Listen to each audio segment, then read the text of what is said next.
আচ্ছা, আমরা আজকে আরো নির্ণায়কের কিছু প্রবলেম দেখি। দেখো, এরকম একটা অঙ্ক আছে।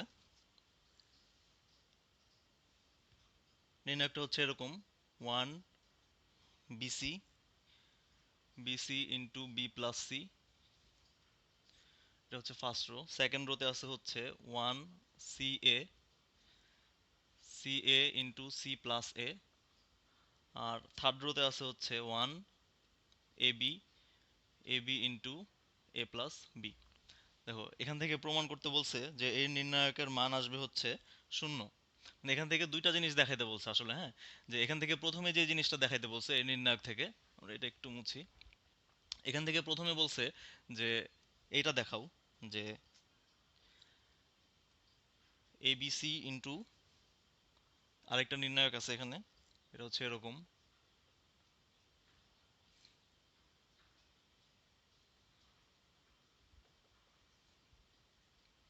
ইকুয়াল টু হচ্ছে জিরো।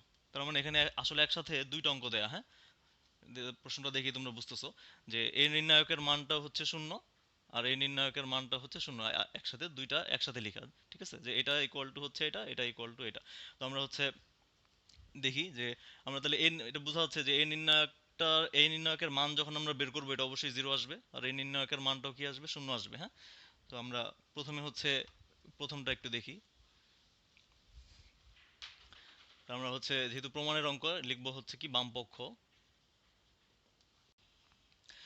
আচ্ছা, তাহলে আমাদের হাতে,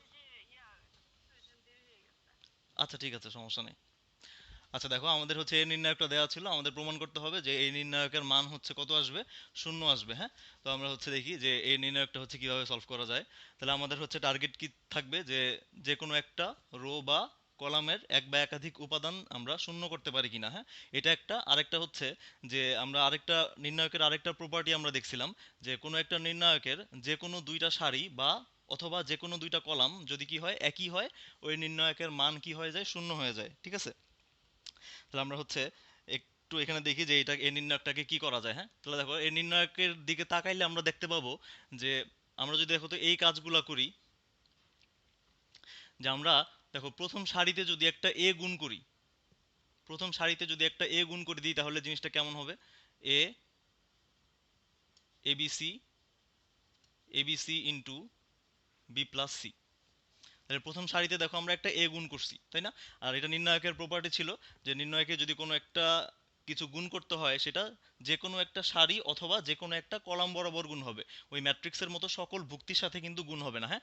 তো দেখো, এই যে আমরা একটা এক্সট্রা টার্ম এ যে গুণ করলাম, সেটা আমাদের বাইরে কিভাবে রাখতে হবে, ওয়ান বাই এ আকারে এভাবে দিয়ে দিতে হবে, হ্যাঁ। তাহলে এতে আমাদের কি হলো না, মূল নির্ণায়কের মানের কোনো পরিবর্তন হলো না। এই যে যে সারিতে তুমি হচ্ছে এটা গুণ করছিলা প্রথম সারিতে, সেখান থেকে এটা আবার কমন নিয়ে আসো বাইরে, এ এ কাটা গিয়ে দেখো আগের জিনিসটাই চলে আসবে, ঠিক আছে। তো আমাদের কাজের সুবিধার জন্য আমরা প্রথম সারিতে একটা এ গুণ করলাম, হ্যাঁ। আচ্ছা, এবার দ্বিতীয় সারিতে দেখো আমরা যদি একটা বি গুণ করব, কেন বি গুণ করব, কারণ দেখো এখানে সি এ আছে, এখানেও দেখো সি এ আছে। তাহলে আমরা বুঝতেছি বি গুণ করলে আমরা হচ্ছে এ বি সি এই টার্মটা তৈরি করতে পারবো, হ্যাঁ। তাহলে আমরা দ্বিতীয় সারি বরাবর একটা বি গুণ করে দিই, তাহলে বি গুণ করলে হয়ে যাবে জিনিসটা এরকম। তাহলে বি গুণ করার ফলে আমাদের বাইরে হচ্ছে যে ওয়ান বাই বি আকারে এটাকে রাখতে হবে, হ্যাঁ। আর তৃতীয় সারিতে আমরা দেখো একটা সি গুণ করে যদি দেই, সি গুণ করলে এটা হয়ে যাবে এরকম। তাহলে বাইরে একটা ওয়ান বাই সি আকারে গুণ অবস্থায় রাখতে হবে, হ্যাঁ, ওয়ান বাই সি আকারে। আচ্ছা, তাহলে এখন এখান থেকে খেয়াল করে দেখো যে এই যে নির্ণায়কটা আছে, এই নির্ণায়কের দেখো দ্বিতীয় কলাম থেকে আমরা কি করতে পারি, দ্বিতীয় কলাম থেকে একটা এবিসি কমন নিয়ে নিতে পারি, হ্যাঁ। তাহলে আমাদের হচ্ছে বাইরে আগে থেকে কি ছিল, বাইরে আগে থেকে ছিল এখানে ওয়ান ডিভাইডেড বাই এবিসি ছিল। আচ্ছা, তাহলে আমরা এই নির্ণায়কের প্রথম যে কলামটা আছে সেই কলামটা যা ছিল তাই থাকবে, এ বি সি। দ্বিতীয় কলাম দেখো এ বি সি, তাহলে দ্বিতীয় কলাম থেকে আমরা একটা এ বি সি বাইরে নিয়ে আসলাম, এ বি সি। দেখো তৃতীয় কলাম থেকে, আচ্ছা তাহলে দ্বিতীয় কলামটা কি হয়ে যাবে, ওয়ান ওয়ান ওয়ান। দেখো তৃতীয় কলামের সবগুলা ভুক্তির সাথে এবিসি গুণ অবস্থায় আছে, তাহলে আমরা আরেকটা এবিসি তৃতীয় কলাম থেকে বাইরে কমন নিয়ে আসতে পারি। সো তৃতীয় কলামটা হয়ে যাবে কিরকম, এবিসি চলে গেলে বি প্লাস সি, এখানে হবে সি প্লাস এ, এখানে হবে হচ্ছে এ প্লাস বি। আচ্ছা, তাহলে আমাদের থাকলো কি, আচ্ছা তাহলে দেখো আমাদের একটা এবিসি কাটা যাবে, তাহলে বাইরে হচ্ছে এখানে একটা এবিসি থাকবে, হ্যাঁ। আর নির্ণায়কটা হচ্ছে এরকম আকার ধারণ করবে এখন, এবিসি ওয়ান ওয়ান ওয়ান, তৃতীয় কলামটা হচ্ছে B plus C, C plus এ প্লাস বি। তাহলে খেয়াল করো, আমি যখন প্রশ্নটা যখন লিখছিলাম তখন আমাদের হচ্ছে প্রশ্নটা হচ্ছে এরকম ছিল যে এ নির্ণায়কটা ইকুয়াল টু, এ নির্ণায়কটা ইকুয়াল টু হচ্ছে জিরো। তাহলে আমরা দেখো একটা জিনিস কিন্তু অলরেডি প্রমাণ করে ফেলছি যে এ নির্ণায়ক থেকে আমরা এ নির্ণায়কটা তৈরি করলাম, ঠিক আছে। তাহলে প্রথম অংশটা আমাদের শেষ, অঙ্কের প্রথম অংশটা হয়ে গেছে। এখন এটা থেকে কি দেখাবো, এটা ইকুয়াল টু জিরো দেখাতে পারলেই আমাদের কাজ শেষ। তাহলে এটা ইকুয়াল টু যদি জিরো হয় তাহলে আলটিমেটলি এটা ইকুয়াল টু জিরো, এটা ইকুয়াল টু জিরো, ঠিক আছে। প্রশ্নটা যেরকম ছিল। তো এখন এ নির্ণায়কটা দেখি আমরা হচ্ছে এটাকে কিভাবে জিরো মান, এটার মান কত আসে দেখি, এটার মান জিরো আসে কিনা, ঠিক আছে। আচ্ছা, এখন এখান থেকে একটা জিনিস খেয়াল করে দেখো, তাহলে এটাকে জিরো বানানোর জন্য মানে এটার মানটা জিরো আসবে। তাহলে আমরা আগে নির্ণায়কের মানটা বের করি, মান বের করলে বুঝতে পারবো যেটা জিরো আসবে। দেখো প্রথম কলাম আর হচ্ছে 3 নাম্বার যে কলামটা আছে, এই দুইটা কলামের দিকে একটু খেয়াল করো। আর 2 নাম্বার কলামের সবগুলো উপাদান হচ্ছে ওয়ান, ঠিক আছে। তাহলে আমরা একটা কাজ করি, আমরা প্রথম কলামটাকে পরিবর্তন করব, ঠিক আছে। কিভাবে? প্রথম কলাম পরিবর্তন করব হচ্ছে কলাম ওয়ান আর কলাম থ্রি যোগ করে, ঠিক আছে। তাহলে কলাম ওয়ানটাকে পরিবর্তন করতেছি কলাম ওয়ান আর কলাম থ্রি যোগ করার মাধ্যমে। তাহলে দেখো কলাম ওয়ান আর কলাম থ্রি যোগ করলে কি হবে, এখানে এখানে আসবে হচ্ছে A plus B plus C. 2 নাম্বারটা আসতেছে হচ্ছে তোমার দেখো A plus B plus C.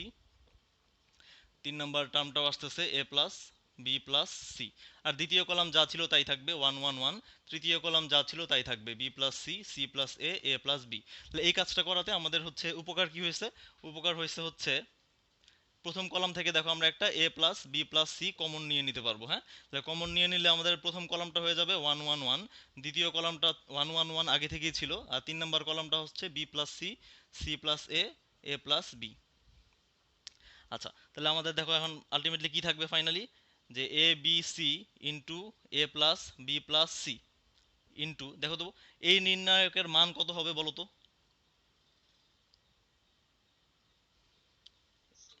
এই নির্ণায়কের মান তুমি আর হচ্ছে বিস্তার না করেই তুমি এটার মান বলে দিতে পারবা, হ্যাঁ। কারণ আমরা জানি যে কোনো একটা নির্ণায়কের যে কোনো দুইটা সারি অথবা দুইটা কলাম যদি একই হয় ওই নির্ণায়কের মান কি হয়, শূন্য হয়। তাহলে দেখো এটার প্রথম কলাম আর দ্বিতীয় কলাম সেম, তাহলে এই নির্ণায়কের মান অবশ্যই শূন্য আসবে। বিস্তার করলেও তুমি শূন্য পাবা, না করে ডিরেক্ট বলে দিতে পারবা যে এই নির্ণায়কের মান হচ্ছে শূন্য। অবশ্যই এখানে সাইড নোটটা দিয়ে দিলে ভালো হয়, সাইড নোট দিয়ে দিবা যে যেহেতু column one equal to column two, ঠিক আছে। এখানে বলে দিতে পারো যে যেহেতু column one equal to column two, মানে কলাম ওয়ান আর কলাম টু হচ্ছে সমান। সংক্ষেপে আমি লিখছি column one equal to column two. তাহলে আলটিমেটলি ফাইনালি আমরা কি পেলাম? ফাইনালি পেলাম যে দেখো এইটা ইকুয়াল টু এইটা ইকুয়াল টু হচ্ছে শূন্য, এটাই আমাদের প্রশ্ন ছিল, ঠিক আছে। যে আমি এখান থেকে বাম পক্ষটা মুছে দেই, তাহলে এইটা ইকুয়াল টু হচ্ছে এ নির্ণায়ক ইকুয়াল টু হচ্ছে জিরো। তাহলে আমরা হচ্ছে এই পুরো জিনিসটাই দেখানো হয়েছে, হ্যাঁ। সবাই কি বুঝতে পারছো এটা?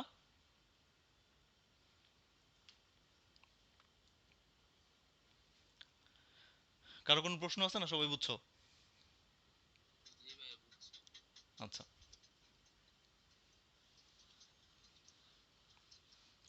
মুছে ফেলি, ঠিক আছে।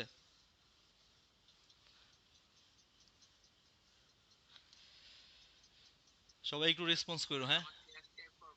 হ্যাঁ, বলো।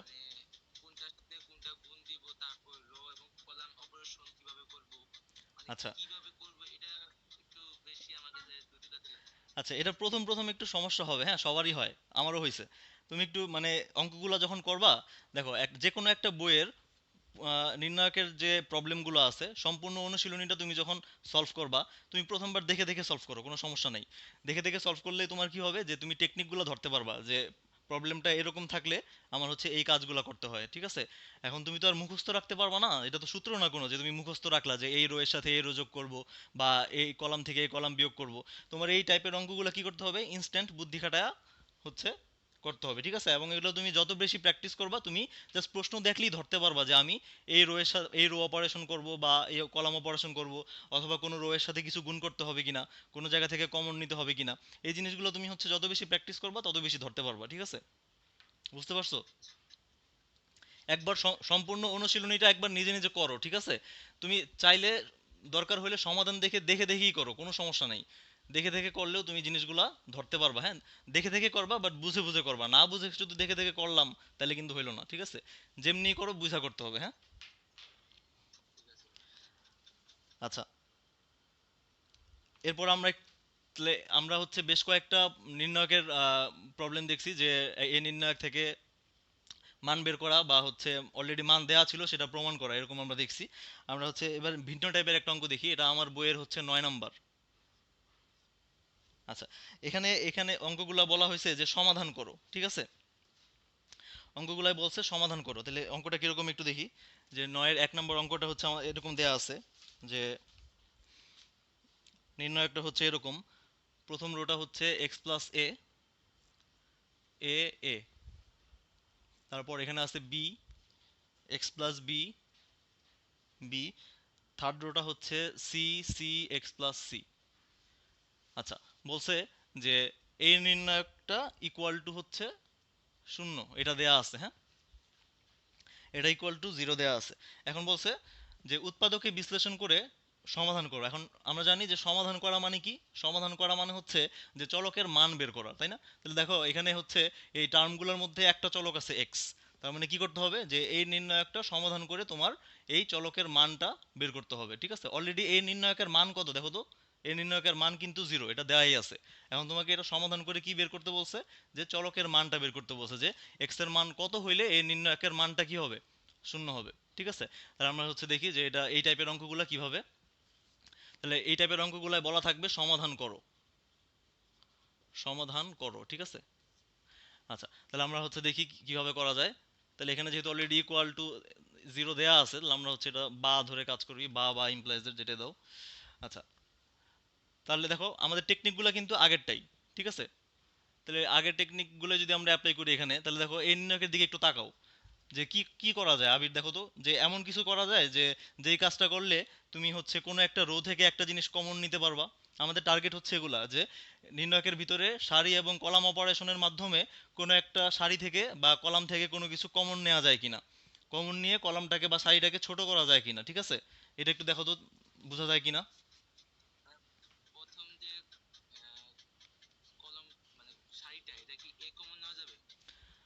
না, এটা তো যোগ অবস্থায় আছে, এখানে দেখো এক্স প্লাস এ, তুমি যোগ অবস্থায় থাকলে তো কমন নিতে পারবা না, হ্যাঁ, গুণ থাকলে কমন নিতে পারতা।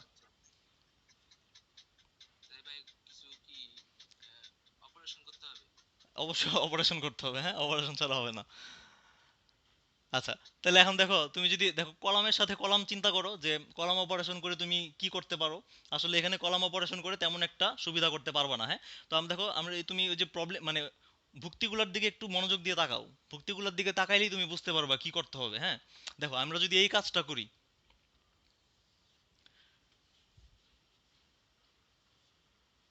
আমি আগে সাইড নোটটা একটু লিখে দিই এখানে যাতে তোমরা বুঝতে পারো, হ্যাঁ। তো এখানে আমি যে কাজটা করব সেটা হচ্ছে রো ওয়ানটাকে পরিবর্তন করব, ঠিক আছে? রো ওয়ানটাকে কিভাবে পরিবর্তন করব, row one plus row two plus row three. এখন কিভাবে বুঝলাম আমি এটা, এটা করলে যে লাভ হবে, দেখো এটা এইভাবে তুমি বুঝবা। আমরা জানি যে রো গুলা কিভাবে যোগ হয়, তাই না? যে এই যে দেখো, এটা হচ্ছে রো ওয়ান, এটা হচ্ছে রো টু, এটা হচ্ছে রো থ্রি। তাহলে তিনটা রো যোগ করা মানে কি, এইটার সাথে এটা, এটা এই তিনটা যোগ হবে, এটা এটা এটা যোগ হবে, এটা এটা এটা যোগ হবে, তাই না? যে আমরা রো এর যোগ দেখছিলাম, ধরো এটা একটা রো, এটা একটা রো, এই দুইটা রো যোগ করা মানে কি, এই রো এর প্রথম উপাদান এই রো এর প্রথম উপাদান যোগ হবে, এই রো এর প্রথম উপাদান এই রো এর, সরি, এই রো এর দ্বিতীয় উপাদান এই রো এর দ্বিতীয় উপাদান যোগ হবে, আর এই প্রথম রো এর তৃতীয় উপাদান দ্বিতীয় রো এর তৃতীয় উপাদান যোগ হবে, ঠিক আছে? রো গুলো যোগ হয় এভাবে। আর কলাম যোগ হয় কিভাবে, মনে আছে? আচ্ছা, তাহলে দেখো আমরা বলতেছি তিনটা রো যোগ করে দিই, দেখো এখন তুমি তিনটা রো যোগ করো। দেখো তিনটা রো যোগ করলে কি আসতেছে, এক্স প্লাস এ প্লাস বি প্লাস সি, ঠিক আছে? আমরা রো ওয়ানটা পরিবর্তন করতেছি তিনটা রো যোগ করার মাধ্যমে। এটা আর একটু বড় জায়গা নিয়ে লিখতে হবে, এটা একটু মুছে দেই।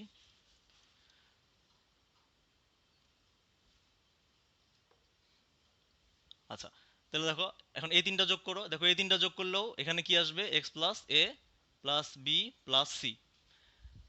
দেন এই তিনটা যোগ করো, এখানেও দেখো কি আসবে, A plus B plus X plus C. Ultimately সাজায় লিখলে তুমি পাবা এক্স প্লাস এ প্লাস বি প্লাস সি, ঠিক আছে? তাহলে দেখো আমরা প্রথম রোটা পরিবর্তন করছি তিনটা রো যোগ করে, হ্যাঁ। তাহলে এবার দ্বিতীয় রো আর তৃতীয় রো আমরা আপাতত কিছু করব না, আপাতত যা ছিল তাই থাকবে। দ্বিতীয় রো আর তৃতীয় রো যা ছিল তাই থাকুক, হ্যাঁ। তাহলে এই কাজটা করাতে আমাদের কি লাভ হয়েছে, আমাদের লাভ হয়েছে হচ্ছে এই প্রথম রো থেকে দেখো, প্রথম রো থেকে আমরা এই জিনিসটা কমন নিতে পারবো, যে এক্স প্লাস এ প্লাস বি প্লাস সি, এই জিনিসটা কমন নিলে কি হবে দেখো, প্রথম রোটা হয়ে যাবে 1 1 1, আর দ্বিতীয় রো তো যা ছিল তাই থাকবে, তৃতীয় রো যা ছিল তাই থাকলো, ইকুয়াল টু 0। ঠিক আছে, এতটুকু বুঝছো? এতটুকু কি বুঝছো? আচ্ছা, উপরের দুইটা লাইন মুছে দেই, হ্যাঁ।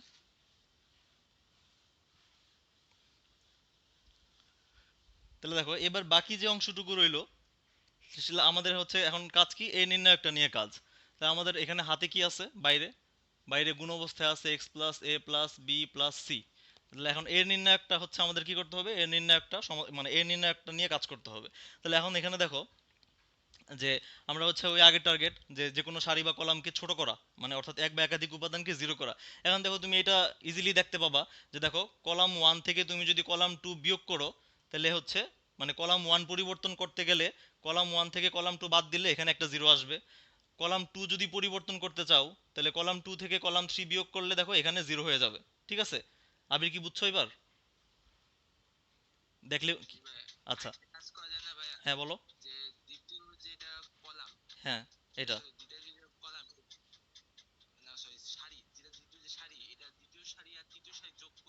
দ্বিতীয় সারি আর তৃতীয় সারি যোগ করবা, যোগ করলে কি হবে, B plus C, X plus B plus C, আর এখানে আসবে X plus B plus C. কোনো লাভ হবে না, কোনো কিছু তো কমন নিতে পারতেছো না।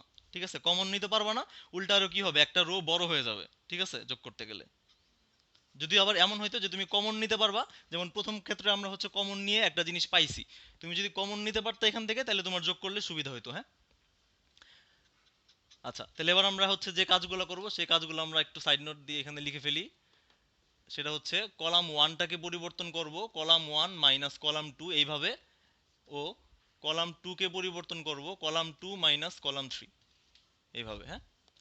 আচ্ছা, তাহলে দেখো কলাম ওয়ানটা পরিবর্তন হয়ে যাবে কিভাবে, কলাম ওয়ান থেকে কলাম টু বাদ দিয়ে, তাহলে এটা হয়ে যাবে 1 - 1 0, b minus x minus b, এটা হয়ে যাবে কত, minus x, c minus c, এটা হয়ে গেল 0। এবার দ্বিতীয় কলামটা পরিবর্তন করব কিভাবে, দ্বিতীয় কলাম থেকে তৃতীয় কলাম বাদ দিয়ে, তাহলে দ্বিতীয় কলাম থেকে তৃতীয় কলাম বাদ দাও, 1 - 1, এটা হয়ে গেল 0, x plus b minus b, তাহলে এখানে হয়ে গেল x, c minus x minus c, তাহলে এখানে হয়ে গেল মাইনাস এক্স। আর তৃতীয় কলাম যা ছিল তাই থাকুক, 1 b x plus c, equal to, অবশ্যই এখানে কিন্তু একটা জিরো আছে, হ্যাঁ, এটা আবার ভুল করে না দিও না।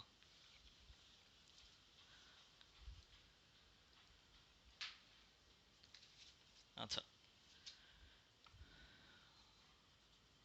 তাহলে এখন দেখো আমাদের হচ্ছে বাইরে কি ছিল, এক্স প্লাস এ প্লাস বি প্লাস সি, এটা ছিল। এখন দেখো প্রথম যে রোটা আছে, প্রথম রোটা কিন্তু আমাদের ছোট হয়ে গেছে, তাই না? একইভাবে প্রথম যে কলামটা আছে সেটাও ছোট আছে, কারণ দুইটা উপাদান এখানে নাই। তো তুমি যে কোনো একটা, মানে যে কোনোটা বরাবর বিস্তার করো, তাহলে আমরা প্রথম রো বরাবর বিস্তার করি।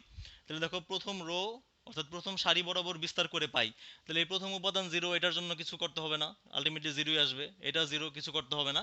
3 নাম্বার উপাদানটা নিয়ে আমরা কাজ করবো, তাহলে 1 × তাহলে আমরা কি, মনে আছে আমাদের এখন বিস্তার করাটা, তাহলে এই ওয়ান, শুধু ওয়ানের জন্য কাজ করব, তাহলে আমাদের এই সারি বাদ যাবে, এই কলামটা বাদ যাবে, ওয়ান নিয়ে যখন আমরা কাজ করব, তাহলে বাকি থাকলো কি, এই যে এই চারটা, তাহলে এই চারটা নিয়ে গঠিত অনুরাশিটা এখানে বসবে। আর ওয়ানের সাইন তো পজিটিভ, এটা তো এখানে আসেই, হ্যাঁ, যেহেতু পজিটিভ আমরা আর উল্লেখ করি নাই। সো এই চারটা নিয়ে গঠিত নির্ণায়কটা কি, মানে নির্ণায়কের মানটা কি আসবে, -x × তাহলে হয়ে যাবে x² -x × 0 0, ইকুয়াল টু একটা জিরো আছে এখানে, হ্যাঁ। বুঝছো এতটুকু? তাহলে দেখো আমাদের এখান থেকে কি থাকলো, এখান থেকে থাকলো হচ্ছে আলটিমেটলি এখান থেকে একটা x² আছে, আর আছে হচ্ছে x plus A plus B plus c equal to 0, তাই না?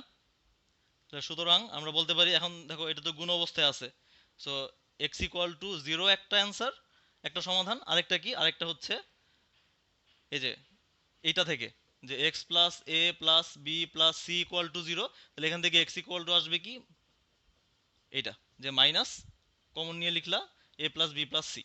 ঠিক আছে, তাহলে আরেকটা অ্যান্সার হচ্ছে এটা, মানে সমাধান। হ্যাঁ হ্যাঁ হ্যাঁ, ওই সমাধান যেভাবে করো আর কি। এই যে দুইটা টার্মের গুণফল না এখানে, সো দুইটা টার্মের গুণফল ইকুয়াল টু জিরো, তাহলে দুইটা আলাদা আলাদাভাবে জিরো ধরো, তাহলে এই জিনিসটা আসবে, এই দুইটা সমাধান আসবে। ঠিক আছে, বুঝছো এটা? আচ্ছা, তাহলে এরকম সমাধানের দুইটা অঙ্ক আছে, আমি একটা দেখাইলাম, হ্যাঁ, আরেকটা নিজেরা করবা, বা তোমাদের বইতে হয়তো আর একটু বেশিও থাকতে পারে, একই প্যাটার্নের, হ্যাঁ, সবগুলো।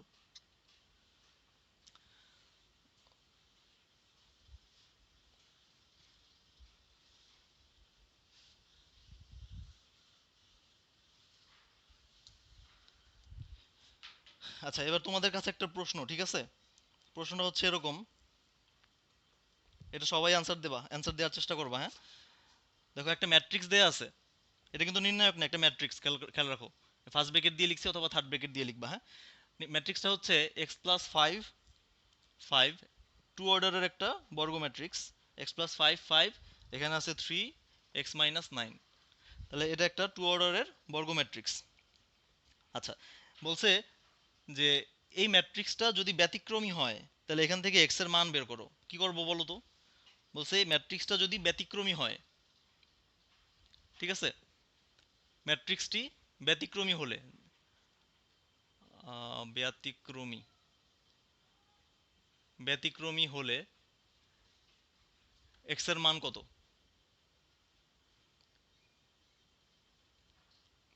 বলো তো কিভাবে বের করবো এক্স এর মান?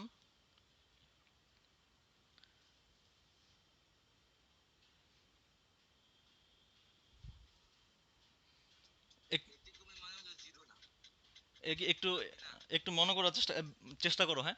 ব্যতিক্রমী বানান কি ঠিক আছে আমার? এটা কি এখানে আকার আছে কি? আকার নাই মনে হয় না। আচ্ছা আচ্ছা, দিয়ে দিলাম, থাকুক, বাংলা বানান নিয়ে আমাদের চিন্তার কিছু নাই, হ্যাঁ। আচ্ছা, বলো, ম্যাট্রিক্সটা হচ্ছে ব্যতিক্রমী একটা ম্যাট্রিক্স, যদি এই ম্যাট্রিক্সটা ব্যতিক্রমী ম্যাট্রিক্স হয়, তাহলে এই এক্স এর মান কত? তাহলে কিভাবে করব?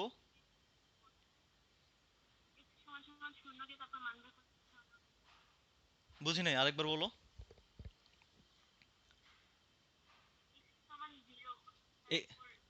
এক্স সমান সমান, এক্স সমান সমান জিরো, জিরো দিব? না না, কেন? এক্স সমান সমান, দেখো, এক্স সমান সমান তুমি জিরো দিলে তো তুমি তো আগেই তো এক্স এর মান বসায় দিলা, তাহলে তুমি তুমি কি জানো যে এক্স এর মান জিরো হবে এখান থেকে? তোমাকে তো বলছে এক্স এর মান বের করতে, তুমি একটা মান কেমনে বসাবা? আচ্ছা, সবাই মনে হয় সংজ্ঞাটা ভুলে গেছো। আমরা হচ্ছে আহ, ব্যতিক্রমী আর অব্যতিক্রমী ম্যাট্রিক্স পড়ছিলাম, তাই না? মনে আছে কি, যখন হচ্ছে আমরা একটা ম্যাট্রিক্সের ইনভার্স ম্যাট্রিক্স বের করছিলাম, তার আগে দিয়ে আমরা এই টার্ম দুইটার সাথে একটু পরিচয় হয়েছিলাম, যে সিঙ্গুলার ম্যাট্রিক্স আর হচ্ছে নন সিঙ্গুলার ম্যাট্রিক্স, তাই না? তাহলে ম্যাট্রিক্সটা যদি সিঙ্গুলার, অর্থাৎ যদি ব্যতিক্রমী হয়, আমরা জানি কি, যে ব্যতিক্রমী ম্যাট্রিক্স হলে এই ম্যাট্রিক্সটা ব্যতিক্রমী হবে কখন বলো তো? যদি এই ম্যাট্রিক্সের নির্ণায়কের মান কি হয়? শূন্য হয়। তাহলে এই ম্যাট্রিক্সটা ব্যতিক্রমী হলে কি হবে? এই ম্যাট্রিক্স থেকে আমরা যে নির্ণায়কটা পাবো, সেই নির্ণায়কের মান কি হবে? শূন্য হবে, তাই না? আচ্ছা, তাহলে তো হয়ে গেল, কারণ প্রশ্নে তোমাকে বলেই দিছে ম্যাট্রিক্সটা হচ্ছে ব্যতিক্রমী। তাহলে ব্যতিক্রমী যদি হয়, তাহলে এই ম্যাট্রিক্স থেকে আমরা যে নির্ণায়কটা পাবো, সেই নির্ণায়কের মান অবশ্যই শূন্য, এটা আমাদের ডেফিনেশন থেকে জানা, যে ব্যতিক্রমী ম্যাট্রিক্স হলে সেই ম্যাট্রিক্স থেকে যে নির্ণায়কটা আমরা পাই, সেটার মান অবশ্যই কি হবে? জিরো হবে। সো এখন এখন তুমি এখান থেকে এটা সলভ করে ফেলো। তো এটা তো টু অর্ডারের একটা নির্ণায়ক, এটা সলভ করা খুবই সহজ। এই দুইটা জাস্ট কি হবে? গুণ হবে। তাহলে x plus five into x minus nine minus, এখানে আসবে কত? 15 ইকুয়াল টু জিরো। এখন তোমরা এটা সলভ করলে তোমরা তোমরা এটার মান বের করতে পারবা, হ্যাঁ। ঠিক আছে, কত আসবে দেখো এখান থেকে?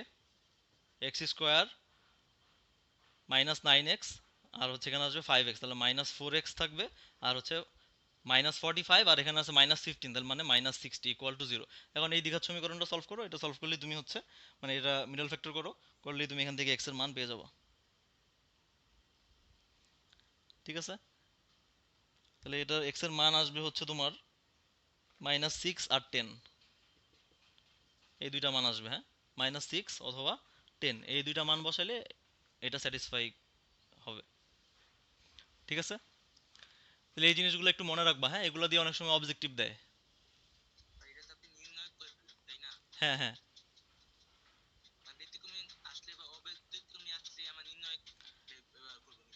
হ্যাঁ যদি তোমাকে বলা থাকে, মনে করো একটা ম্যাট্রিক্স দেয়া আছে, এখন বলছে যে এ হচ্ছে ব্যতিক্রমী ম্যাট্রিক্স, ঠিক আছে? তাহলে এ যদি ব্যতিক্রমী ম্যাট্রিক্স হয়, তাহলে এ ব্যতিক্রমী ম্যাট্রিক্স কখন হবে? যদি determinant of A, determinant of A equal to কি হয়, 0 হয়। ঠিক আছে, আর যদি এ যদি অব্যতিক্রমী ম্যাট্রিক্স হয়, অব্যতিক্রমী, তাহলে ডিটারমিন্যান্ট কি হবে না, 0 হবে না। ঠিক আছে, ব্যতিক্রমী হলে 0 হবে, আর অব্যতিক্রমী হলে 0 হবে না, ডিটারমিন্যান্ট 0 হবে না।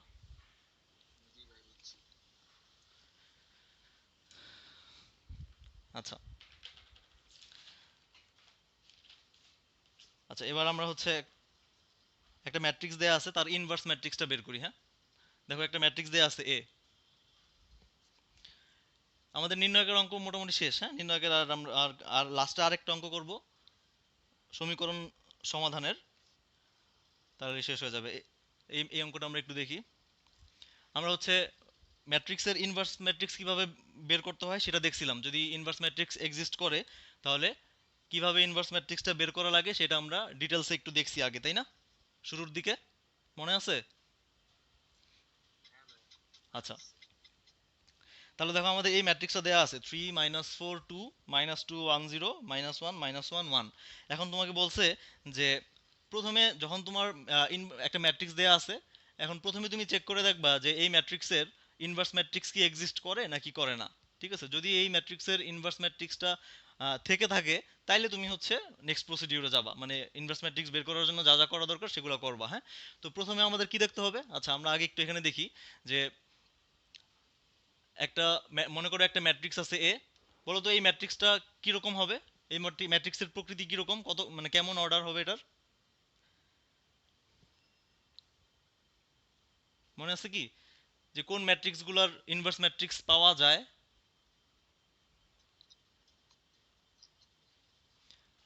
কেউ বলতেছো না? অবশ্যই এটা একটা স্কোয়ার ম্যাট্রিক্স হইতে হবে, হ্যাঁ। তাহলে এ একটা স্কোয়ার ম্যাট্রিক্স, হ্যাঁ। এ একটা স্কোয়ার ম্যাট্রিক্স বা একটা বর্গ ম্যাট্রিক্স হইতে হবে, এবং ডিটারমিন্যান্ট অফ এ এটা 0 হইতে পারবে না, নন জিরো হইতে হবে। তাহলে আমরা এই জিনিসটা দিয়েই চেক করব যে ম্যাট্রিক্সের কি ইনভার্স বের করা যাবে নাকি যাবে না। সো যদি ডিটারমিন্যান্ট নন জিরো হয়, মানে জিরো না হয়, তখন আমরা ওই যে ম্যাট্রিক্সটা ছিল সেই ম্যাট্রিক্সের ইনভার্সটা কেমন হয় সেটা আমরা হচ্ছে বের করছিলাম 1/ডিটারমিন্যান্ট অফ এ, আর সাথে কি থাকবে, এ ম্যাট্রিক্সের অ্যাডজয়েন্ট ম্যাট্রিক্স, অ্যাডজয়েন্ট অফ এ। মনে পড়ছে এটা? তাহলে একটা বর্গ ম্যাট্রিক্সের কখন ইনভার্স ম্যাট্রিক্স থাকবে? যদি তার নির্ণায়কটা শূন্য না হয়। আর সেই ইনভার্স ম্যাট্রিক্সটা বের করার জন্য আমাদের কি কি কি করতে হবে? ডিটারমিন্যান্ট তো তুমি অলরেডি বের করলাই ওখানে, আর বের করতে হবে অ্যাডজয়েন্ট অফ এ। ঠিক আছে, তাহলে প্রথমে আমরা দেখি যে এটার নির্ণায়কটা কত।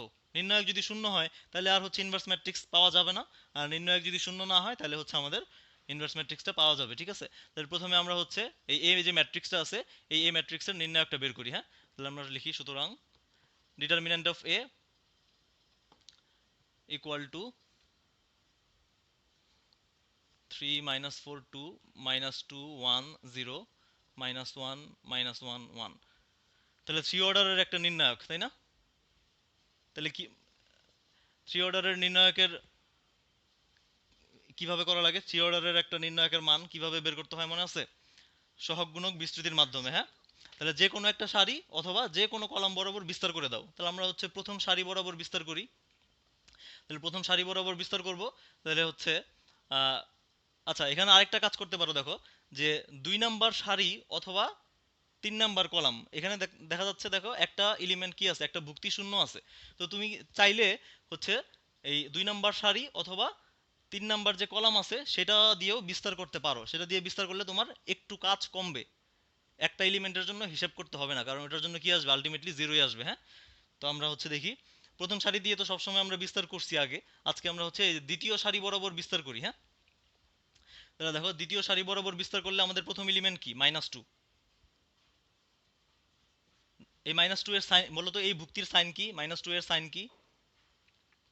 ঝটপট বলো। হ্যাঁ, পজিটিভ। কেন? Sure positive? এটা কেমনে পজিটিভ হয় বলো তো আমারে?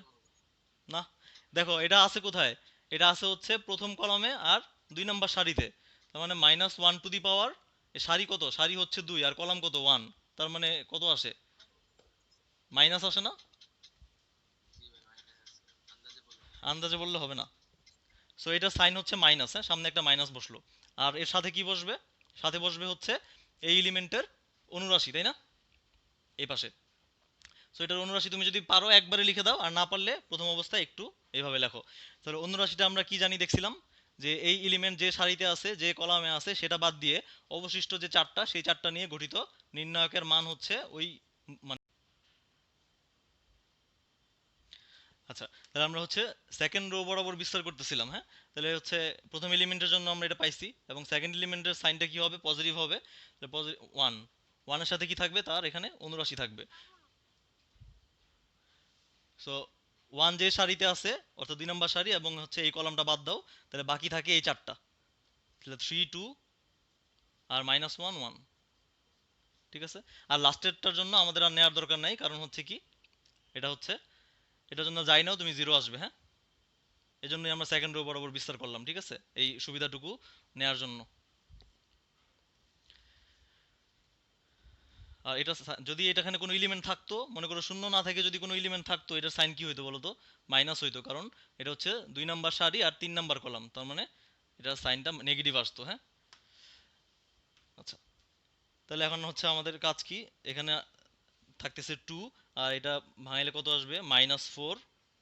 এটা হয়ে যাবে +2, প্লাস এখানে থাকতেছে হচ্ছে 3, এখানে হচ্ছে +2। তাহলে আলটিমেটলি এখানে কত আসতেছে? এখানে হচ্ছে থাকতেছে -2, -2 ইন্টু 2 মানে -4, আর এখানে হচ্ছে +3 + 2 5, এখানে আসতেছে হচ্ছে 1। ঠিক আছে। তাহলে দেখো আমাদের এ নির্ণায়কের মান কত? শূন্য না, তাই না? তার মানে এই নির্ণায়কের মান আসতেছে হচ্ছে 1, which is not equal to 0। তার মানে আমরা হচ্ছে কি করতে পারবো? এই যে ম্যাট্রিক্সটা ছিল আমাদের, মূল ম্যাট্রিক্সটা, এই ম্যাট্রিক্সের ইনভার্স ম্যাট্রিক্স বের করা সম্ভব। ঠিক আছে। তাহলে এখন আমরা ডিটারমিন্যান্ট তো আমরা বের করে ফেলছি। আমাদের কাজ এখন কি? অ্যাডজয়েন্ট ম্যাট্রিক্সটা বের করা, হ্যাঁ। অ্যাডজয়েন্ট ম্যাট্রিক্সটা বের করবো আমরা এবার।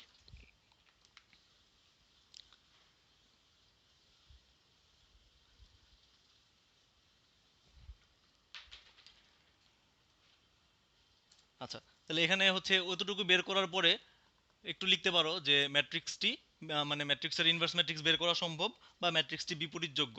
তোমাদের হচ্ছে বইতে এইভাবে লেখা থাকে যে ম্যাট্রিক্সটি, সুতরাং ম্যাট্রিক্সটি বিপরীতযোগ্য, মানে ইনভার্স বের করা সম্ভব, বিপরীতযোগ্য। ঠিক আছে। আচ্ছা, তাহলে আমাদের এখন বের করতে হবে হচ্ছে অ্যাডজয়েন্ট ম্যাট্রিক্সটা, হ্যাঁ। তাহলে এই যে ম্যাট্রিক্সটা ছিল, এই ম্যাট্রিক্সের অ্যাডজয়েন্ট ম্যাট্রিক্স বের করতে হবে।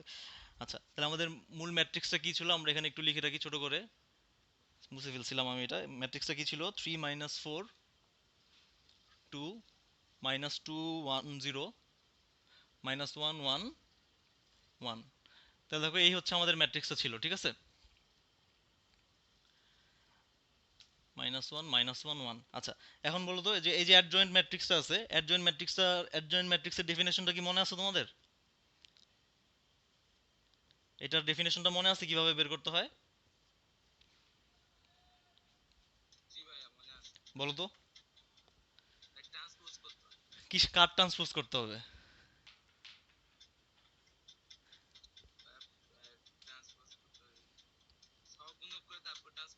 হ্যাঁ, এই যে মূল যে ম্যাট্রিক্সটা ছিল, সেই ম্যাট্রিক্সের প্রত্যেকটা টার্মের, প্রত্যেকটা ভুক্তির কি বের করব আমরা? সহগ গুণক বের করব, ঠিক আছে। তাহলে প্রত্যেকটা সহগ গুণক বের করে সহগ গুণক দিয়ে গঠিত যে ম্যাট্রিক্সটা পাবো, সেই ম্যাট্রিক্সের ট্রান্সপোজ করব, হ্যাঁ। তাহলে আমাদের মূল ম্যাট্রিক্স হচ্ছে এইটা, ঠিক আছে। তাহলে আমরা কি বলছিলাম যে সহগ গুণক গুলাকে আমরা কি দিয়ে প্রকাশ করি? ক্যাপিটাল এ দিয়ে প্রকাশ করি, তাই না? আচ্ছা, তাহলে আমরা এখানে একটু লিখি যে সহগ গুণক, আমরা সহগ গুণক বের করতেছি, সংক্ষেপে লিখে রাখলাম। তাহলে দেখো আমাদের প্রথম যে এলিমেন্ট আছে 3, তাহলে এটার নাম কি? এটার নাম হচ্ছে A11, এই ক্যাপিটাল A11 মানেই হচ্ছে আমাদের এই 11 তম পজিশনে যে আছে তার সহগ গুণক বের করতেছি আমরা, ঠিক আছে, ক্যাপিটাল A11। আচ্ছা, তাহলে এটার সাইন কি বলো তো? সহগ গুণক বের করবো, তাহলে এর কি লাগবে? সাইন লাগবে আর সাথে তার অনুরাশি লাগবে, তাই না? তো এটা সাইন কি? সাইন হচ্ছে নেগেটিভ, কারণ এটা হচ্ছে 11 তম, সরি 11 তম অবস্থানে আছে, এটা সাইন হচ্ছে কি? পজিটিভ। আচ্ছা, এর সাথে কি থাকবে? সাথে থাকবে তার অনুরাশি। তাহলে অনুরাশিটা কি? এই যে এই চারটা নিয়ে গঠিত নির্ণায়ক, দেখো সে যে সারিতে আছে, যে কলামে আছে সেটা বাদ দিয়ে বাকি যে চারটা, সেই চারটা নিয়ে গঠিত নির্ণায়ক। তাহলে বাকি চারটা কত? 1 0 -1 1। তাহলে এখানে আসবে কত দেখো? 1, আলটিমেটলি 1 আসবে এখানে, হ্যাঁ। তারপর আমরা হচ্ছে এই -4 এর সহগ গুণক বের করব। -4টা কততম অবস্থানে আছে? 1 2, প্রথম সারি দ্বিতীয় কলাম, তার মানে ক্যাপিটাল A 1 2।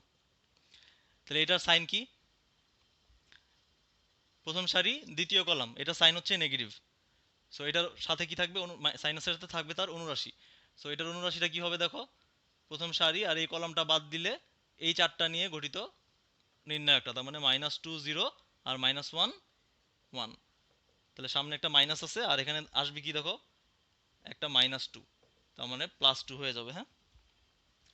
আচ্ছা, সো বের করার নিয়মটা তো তোমরা দেখলা। তাহলে এভাবে কি করবা? তোমরা এটা পার, মানে সব গুণগুলো বের করা তোমরা জানো। সো আমি হচ্ছে স্কিপ করে যাই। এভাবে A13 বের করব আমরা। তারপরে কি বের করব? তারপরে হচ্ছে যে এটা কত? এটা হচ্ছে A21, দ্বিতীয় সারির প্রথম কলামে যে ভুক্তি আছে সেইটার সহগ গুণক। তারপরে বের করব হচ্ছে A22, তারপরে বের করব হচ্ছে A23 তার সহগ গুণক। এরপরে বের করব হচ্ছে এটা, এটা কত? A31। এরপরে বের করব A32 এর সহগ গুণক এটা। লাস্টে বের করব কত? A33 এর সহগ গুণক। তো সবগুলো সহগ গুণক আমরা বের করলাম, ঠিক আছে। এবার সবগুলো সহগ গুণক যার যার জায়গায় বসাবো, বসায় একটা কি পাবো? ম্যাট্রিক্স পাবো, হ্যাঁ। তাহলে আমরা হচ্ছে সরাসরি ম্যাট্রিক্সটা লিখি। সবগুলো সহগ গুণক মনে করো যে আমরা বের করছি এই নিয়মে। বের করে এবার আমরা হচ্ছে সহগ গুণকগুলো দিয়ে যে গঠিত ম্যাট্রিক্স, সেই ম্যাট্রিক্সটার নাম হচ্ছে অ্যাডজয়েন্ট অফ এ। তাহলে এ ম্যাট্রিক্সের সহগ গুণকগুলা দিয়ে গঠিত যে ম্যাট্রিক্স, সেই ম্যাট্রিক্সের ট্রান্সপোজ করব। ট্রান্সপোজ করলে আমরা কি পেয়ে যাব? অ্যাডজয়েন্ট ম্যাট্রিক্সটা পেয়ে যাব। তাহলে সহগ গুণকগুলো কি? সহগ গুণকগুলো দেখো আমরা এরকম বের করছিলাম। A1, প্রথম ভুক্তির সহগ গুণক আমরা মনে আছে বের করছিলাম 1, তারপরেরটা ছিল 2, এরপরেরগুলো আমরা স্কিপ করছি, সেগুলো এরকম আসছে দেখো।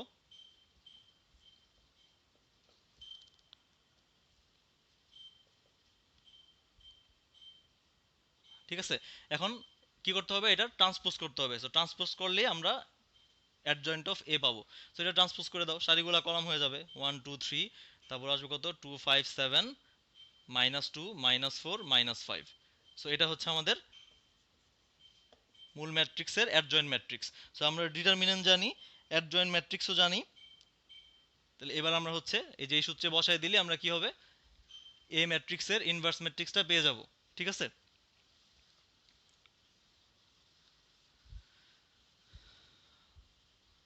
আচ্ছা, তাহলে দেখো ফাইনালি আমরা কি পাবো? সুতরাং এ ইনভার্স ইকুয়াল টু, দেখো কি ছিল? 1/ডিটারমিনেন্ট অফ এ, সাথে ছিল অ্যাডজয়েন্ট অফ এ। তাহলে ডিটারমিনেন্টের মান কত আসছিল? 1। আর অ্যাডজয়েন্ট ম্যাট্রিক্সের মান হচ্ছে যে এটা 1 2 3 2 5 7 -2 -4 -5। এই হচ্ছে অ্যাডজয়েন্ট ম্যাট্রিক্সটা। তাহলে এই হচ্ছে আমাদের, এই 1 1 লেখার দরকার নাই। এই হচ্ছে আমাদের যে মূল যে ম্যাট্রিক্সটা ছিল সেই ম্যাট্রিক্সের ইনভার্স ম্যাট্রিক্স, ঠিক আছে। এটা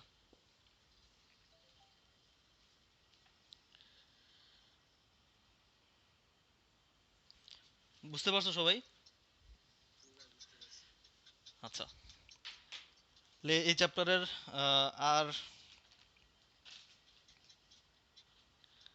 লাস্ট একটা অঙ্ক দেখবো আমরা।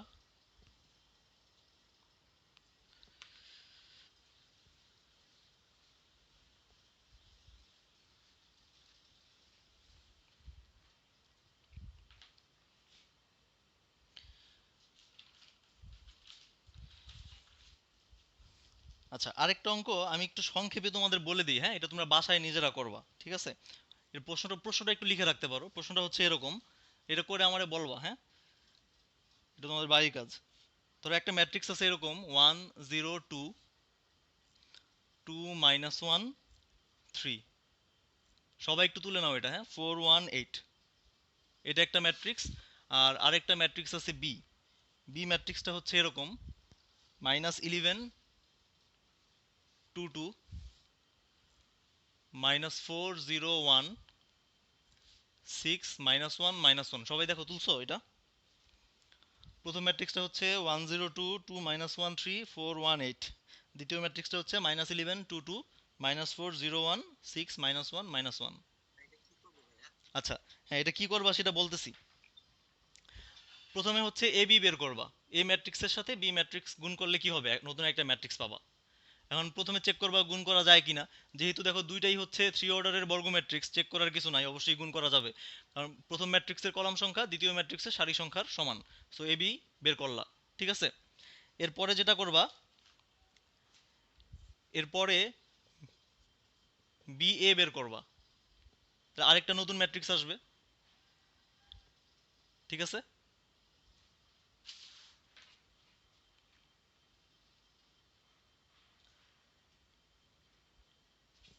বুঝছো কি করতে হবে? প্রথমে এ বি বের করবা, তারপরে বি এ বের করবা। এখন যেটা কাজ সেটা হচ্ছে এই জিনিস থেকে অর্থাৎ এইটা অবজার্ভ করে বলতে হবে এ ম্যাট্রিক্সের সাথে বি ম্যাট্রিক্সের সম্পর্ক কি, ঠিক আছে। এ ম্যাট্রিক্সের সাথে বি ম্যাট্রিক্সের সম্পর্ক কি সেটা। বা এরকম লিখতে পারি আমরা যে এ ও বি ম্যাট্রিক্সের ম্যাট্রিক্সের মধ্যকার সম্পর্ক। হ্যাঁ, ওইটা তুমি আমারে বলবা, হ্যাঁ। এই যে এ বি বের করবা, একটা ম্যাট্রিক্স আসবে, বি এ বের করবা, একটা ম্যাট্রিক্স আসবে। এখন এই দুইটা জিনিস অবজার্ভ করে তোমাকে বলতে হবে যে এ আর বি ম্যাট্রিক্স যে দুইটা আছে সেই দুইটা ম্যাট্রিক্সের মধ্যে কি সম্পর্ক আছে, ঠিক আছে। এই দুইটা বের করলে তুমি বুঝার কথা, না বুঝলে আমারে বলবা, হ্যাঁ। প্রশ্নটা তুলছো সবাই? আচ্ছা, এটা আজকে রাতের মধ্যে জানাবা পারলে, হ্যাঁ। আচ্ছা, আমরা হচ্ছে এত কিছু যে জন্য করলাম, মনে আছে কি জন্য? এই যে ম্যাট্রিক্স শিখছি, নির্ণায়ক শিখছি, কি জন্য বলো তো? কি কাজে? হ্যাঁ, না পরীক্ষা, এ প্লাস পাওয়ার জন্য পড়ছি না।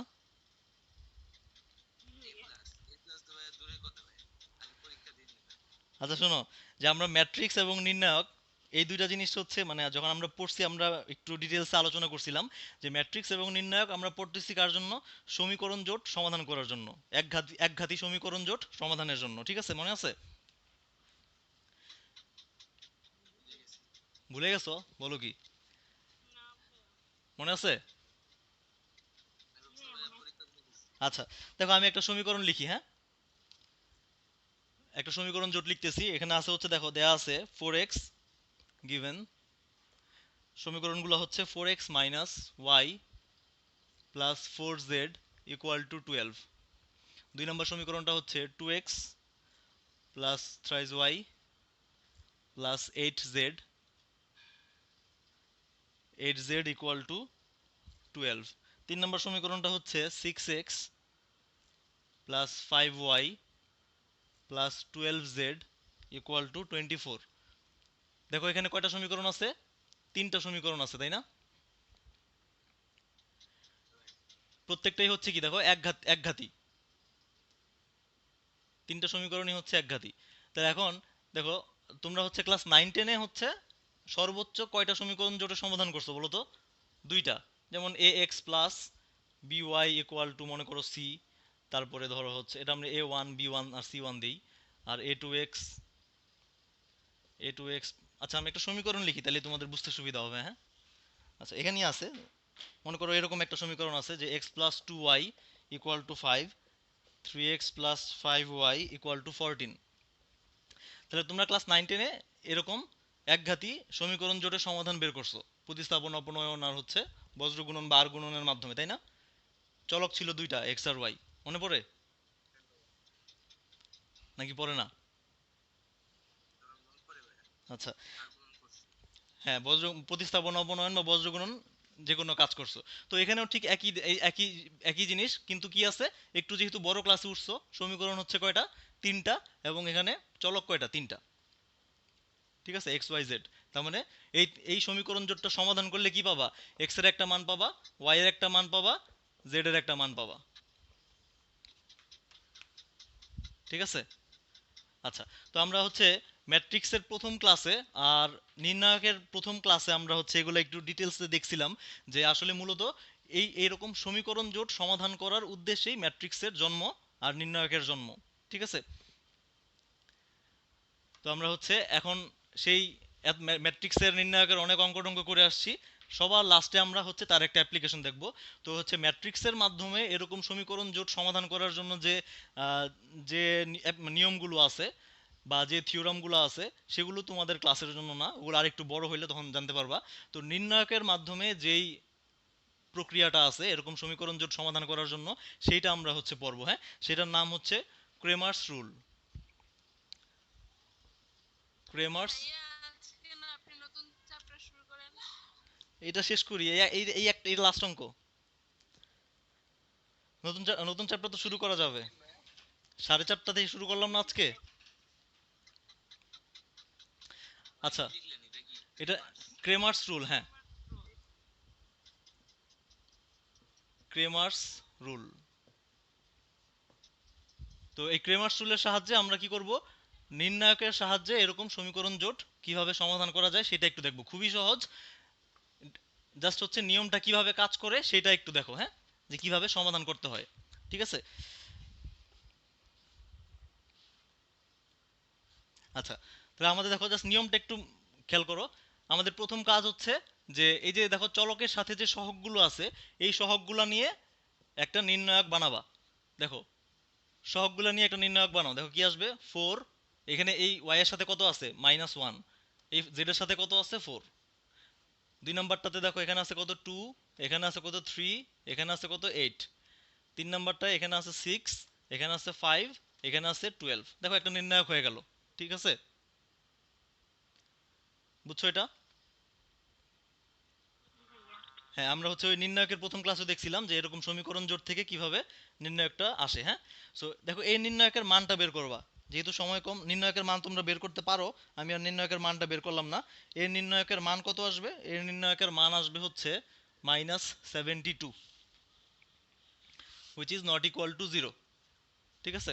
এখানেও একটা কথা আছে যে যদি নির্ণায়কের মান 0 হয়ে যায় তখন তুমি আর কি করতে পারবা না, তখন তুমি আর এই ক্রেমার্স রুলটা ইউজ করতে পারবা না। হ্যাঁ, যে যদি ডি যদি 0 হয়ে যায়, সো ডি 0 হয়ে গেলে ক্রেমার্স রুল আর ব্যবহার করা যাবে না। সো ক্রেমার্স রুলটা ইউজ করার জন্য অবশ্যই নির্ণায়কের মান কি হইতে হবে, নন জিরো হইতে হবে। হ্যাঁ, সো প্রথম কাজ হচ্ছে যে সমীকরণ জোট দেয়া থাকবে সেই সমীকরণ জোটের চলকের যে সহগ আছে সেই চলকের সহগের সাহায্যে একটা নির্ণায়ক বানাবা।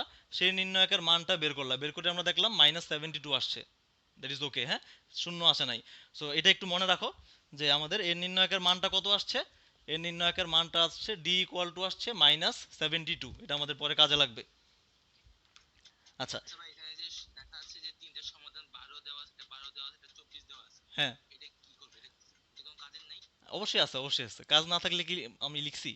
আর এটা তো একটা সমীকরণ, তাই না? সমীকরণের ডান পাশে একটা জিনিস আছে, একটা ধ্রুবক আছে এখানে, কনস্ট্যান্ট। এবং এটার কাজ আছে। হ্যাঁ, এই যে এটার কাজ আমি এখনই দেখবো। হ্যাঁ, এখনই দেখাবো আর কি, এখনই দেখবা।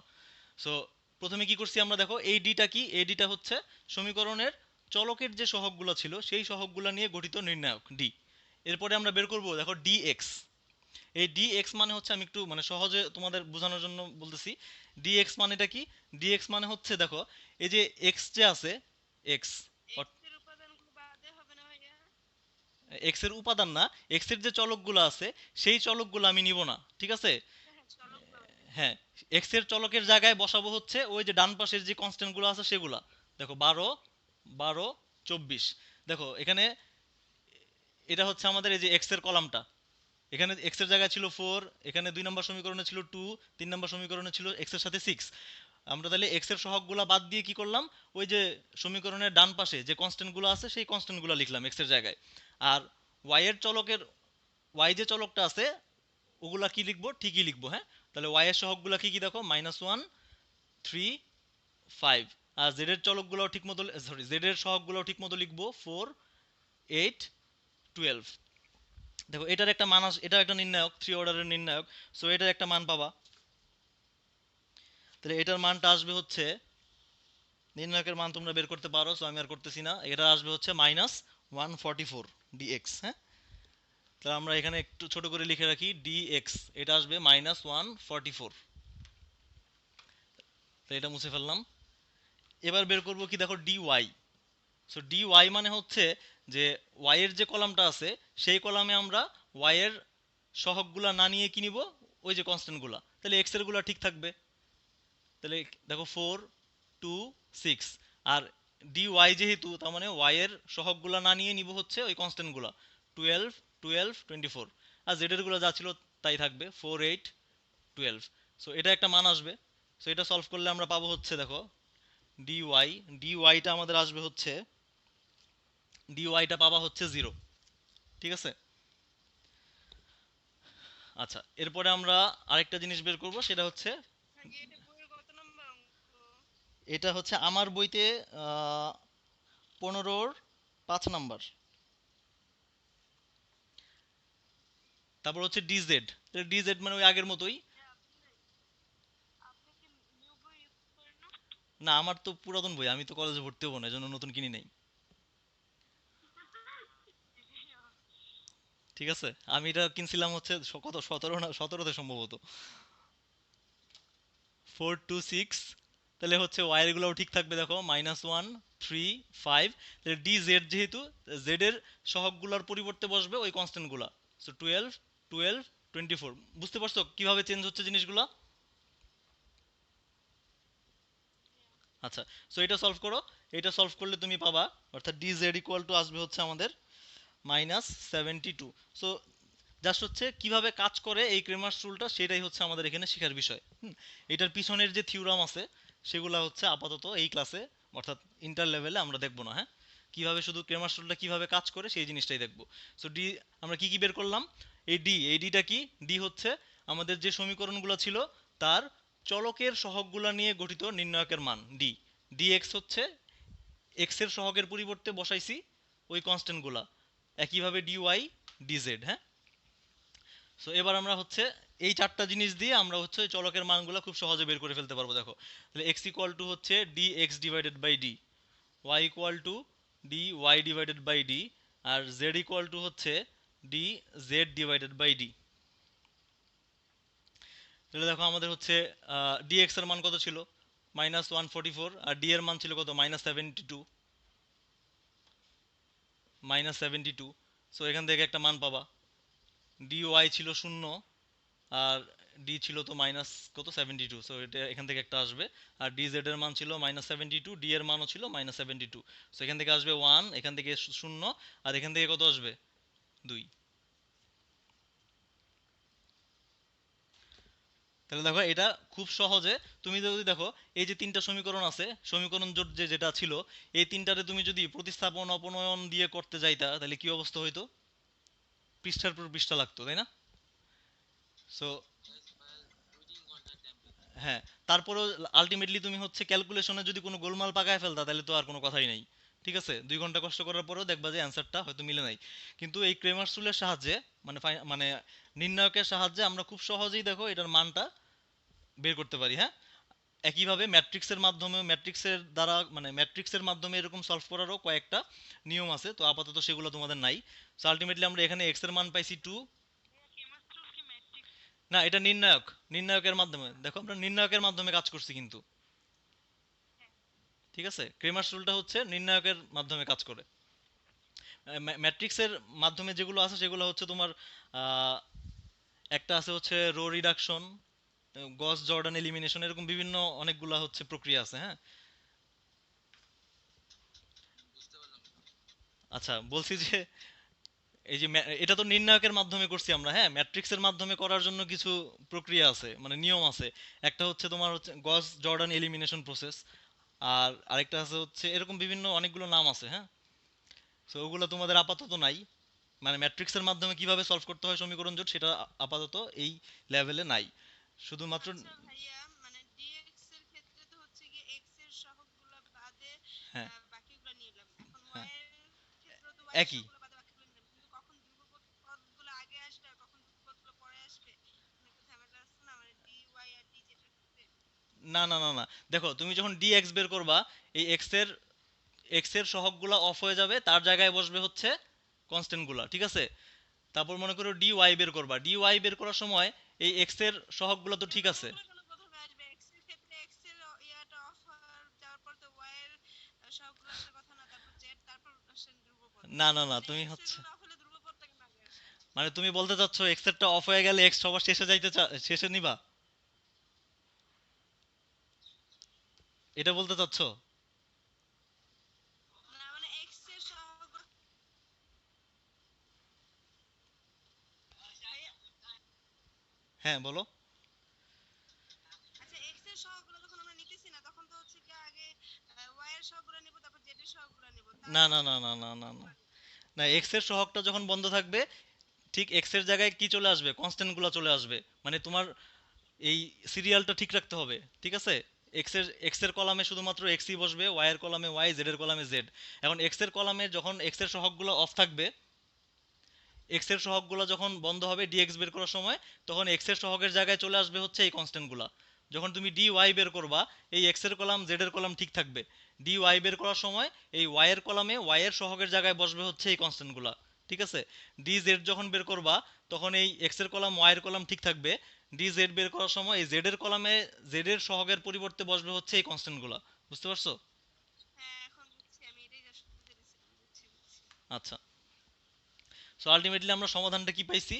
এক্স ওয়াই জেড, সমাধানটা আসছে এরকম। এক্স এর মান কত আসছে 2, ওয়াই এর মান আসছিল 0, আর জেড এর মান আসছিল 1।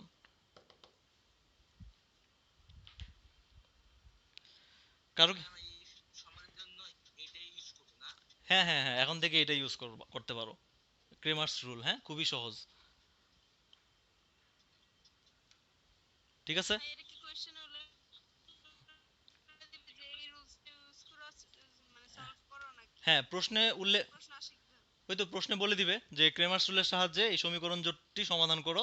আর যদি প্রশ্নে বলা না থাকে, তারপরেও তুমি ক্রেমার্স রুলটা ব্যবহার করতে পারবা, কোনো সমস্যা নাই। আর বলে দিল তো বলেই দিল, ঠিক আছে? আর তোমাদের হচ্ছে তোমাদের সিলেবাসে আছেই হচ্ছে এই একটা ক্রেমার্স রুল, মানে নির্ণায়কের সাহায্যে এই ক্রেমার্স রুল পদ্ধতি প্রয়োগ করে তুমি হচ্ছে সমীকরণ জোটের সমাধান। সো বলে দিলেও তো ভালো, আর না বলে দিলে তুমি এটা দিয়েই করবা, ঠিক আছে? বুঝছো? প্রশ্ন আছে কারো কোনো? জি ভাইয়া বুঝছি। আচ্ছা, এখন এটা তো তিনটা ভাইয়া সমীকরণ। প্রশ্নটা হলো নতুন চ্যাপ্টার কোনটা শুরু করবেন? নতুন চ্যাপ্টারের নাম কি? ফাংশন।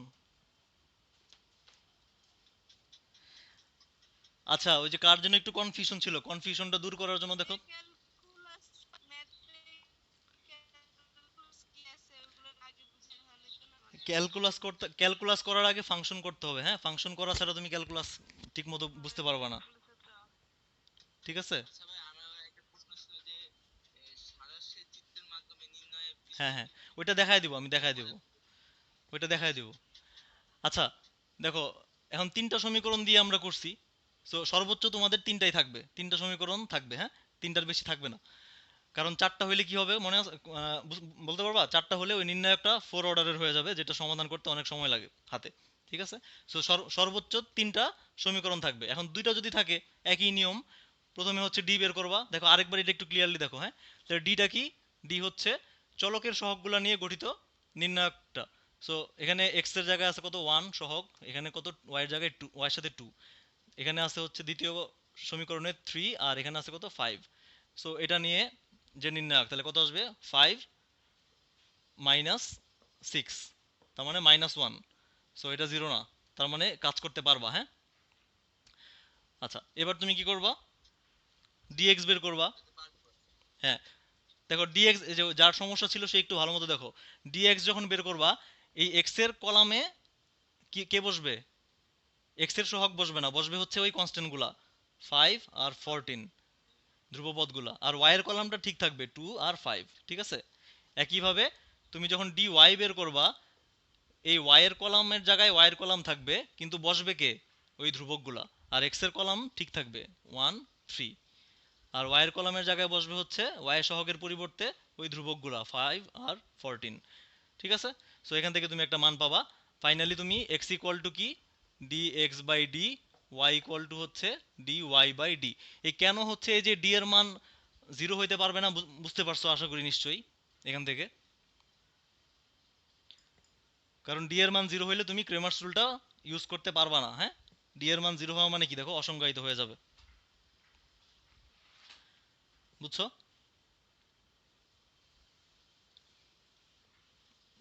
আশা করি বুঝতে পারছো। সো আমাদের নির্ণায়ক এখানেই সমাপ্তি। হ্যাঁ, আর আবিরের যেটা ছিল ওটা আমি হচ্ছে দেখাবো। হ্যাঁ, আগে তোমরা নির্ণায়ক চ্যাপ্টারটা পুরোপুরি কমপ্লিট করো আজকে আজকে কালকের মধ্যে। আচ্ছা, চ্যাপ্টার 8-এ আমরা হচ্ছে মূলত পর্ব হচ্ছে ফাংশন। তো ফাংশন আলোচনা শুরু করার আগে আমরা হচ্ছে অন্য একটা জিনিস দেখি, সেটা হচ্ছে ফাংশন পড়ার আগে আমাদের এই জিনিসটা অবশ্যই পড়তে হবে। সেটা হচ্ছে কি, সেটা হচ্ছে অন্বয়, যার ইংরেজি নাম হচ্ছে রিলেশন। সো এটা হচ্ছে বলতে পারো ফাংশনের ধারণা নেওয়ার আগে আমাদের অবশ্যই অন্বয় সম্পর্কে একটু পড়াশোনা করতে হবে। হ্যাঁ, সো অন্বয় কি জিনিস সেটা জানার পরে আমরা হচ্ছে ফাংশনে চলে যাব, ঠিক আছে?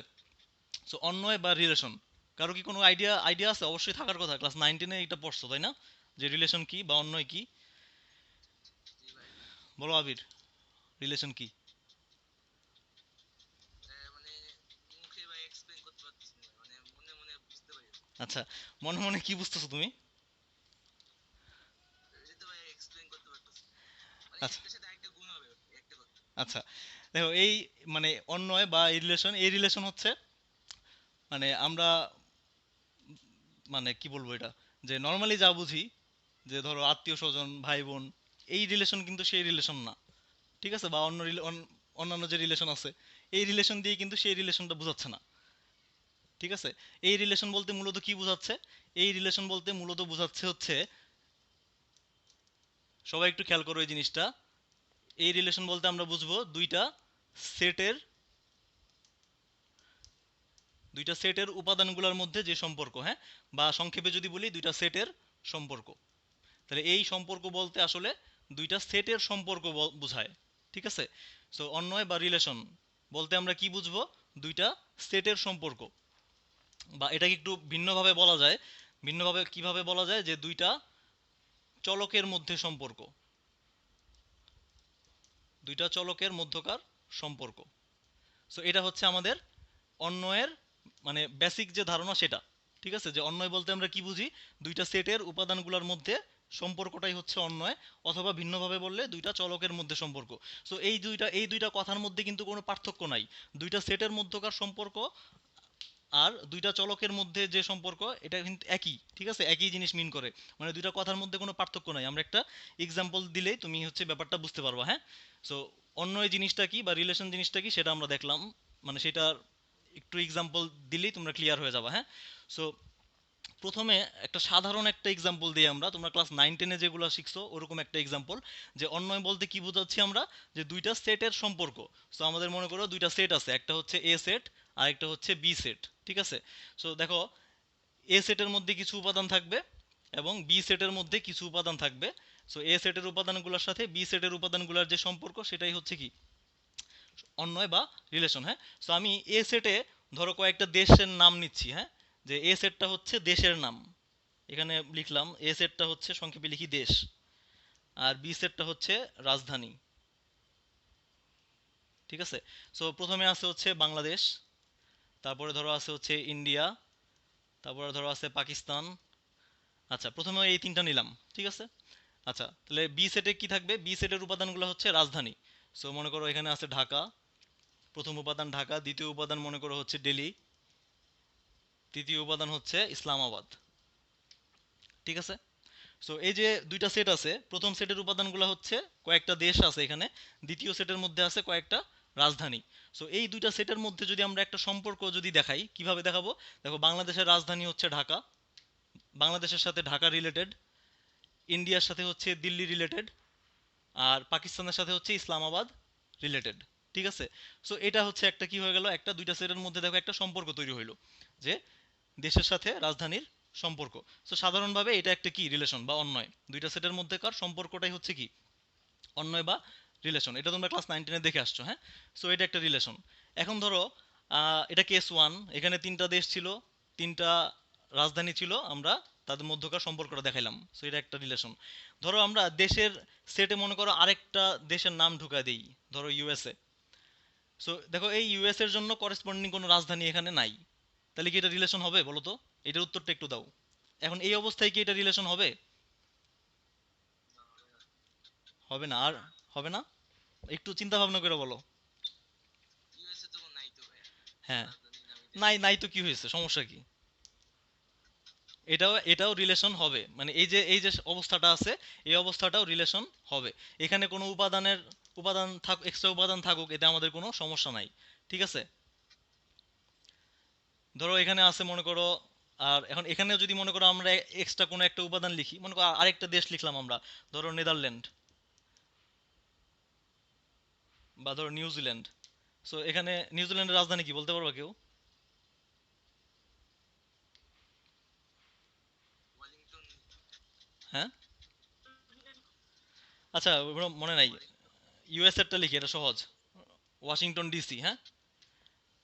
সো এখন মনে করো এখানে ইউএস এর সাথে যদি আমি এই ওয়াশিংটন ডিসি মানে এটার সাথে যদি রিলেট করি, সো এই অবস্থাতেও কি একটা রিলেশন, এক্সট্রা কোনো উপাদান থাকুক সেখানে কিন্তু আমাদের কোনো সম্পর্ক নাই।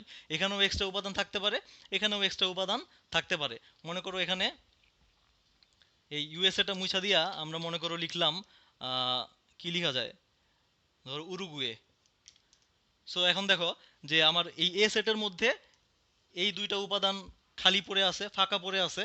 আর বি সেটের মধ্যে এখানেও একটা উপাদান কি হয়েছে, খালি পড়ে আছে। এদের সাথে কারোর সাথে কারো কোনো কি নাই, সম্পর্ক নাই। ঠিক আছে? সো এই অবস্থাতেও আমাদের এটা কি হবে, এই অবস্থাতেও এটা রিলেশন হবে, কোনো সমস্যা নাই। বুঝা গেছে? বুঝা গেছে, আচ্ছা। ভালোভাবে বুঝা গেছে। কিভাবে রিলেশন হবে না হবে? কিভাবে? রিলেশন হবে। হ্যাঁ, মানে আমরা হচ্ছে প্রথমে কি দেখাইছি, প্রথমে দেখাইছি যে এখানে তিনটা দেশ, করেসপন্ডিং তিনটা রাজধানী, তাহলে তিনটার সাথে তিনটা রিলেশন। সো ওই অবস্থায় কি, ওইটা একটা, যেমন প্রথম অবস্থাটা কি ছিল, এটা এখানে কোনো এক্সট্রা উপাদান নাই, এখানেও নাই। সো এটা হচ্ছে এটা একটা রিলেশন। মনে করো এখানে আরেকটা দেশ আছে, কিন্তু এখানে এটার সাথে কোনো কিছু রিলেট করা নাই, এই অবস্থাতেও এটা রিলেশন। মনে করো এখানে মনে করো আরো একটা উপাদান আছে এখানে, সো এটাও খালি, এটাও খালি। মনে করো খালি কিছু উপাদান পড়ে আছে, এই অবস্থাতেও কি হবে, এটা রিলেশন হবে, কোনো সমস্যা নাই। তাহলে আমরা এখান থেকে একটা একটা এই কথাটা একটু সাধারণভাবে বলতে পারি যে দুইটা সেটের মধ্যকার সম্পর্কটা হওয়ার জন্য কি দরকার নাই যে একটা সেটের সবগুলো উপাদানের সাথে যে অন্য সেটের সবগুলো উপাদানের কানেকশন থাকবে, এটা ম্যান্ডেটরি না। ঠিক আছে? যে অন্যয় বা রিলেশন হওয়ার জন্য দুইটা সেটের মধ্যকার যে সম্পর্ক, সেই সম্পর্কটা, হ্যাঁ, তাহলে তো দুইটা সেট সবসময় অন্যয় হবে। দুইটা সেট সবসময় অন্য হবে। হ্যাঁ, হ্যাঁ ভাইয়া, যদি এমন হয়।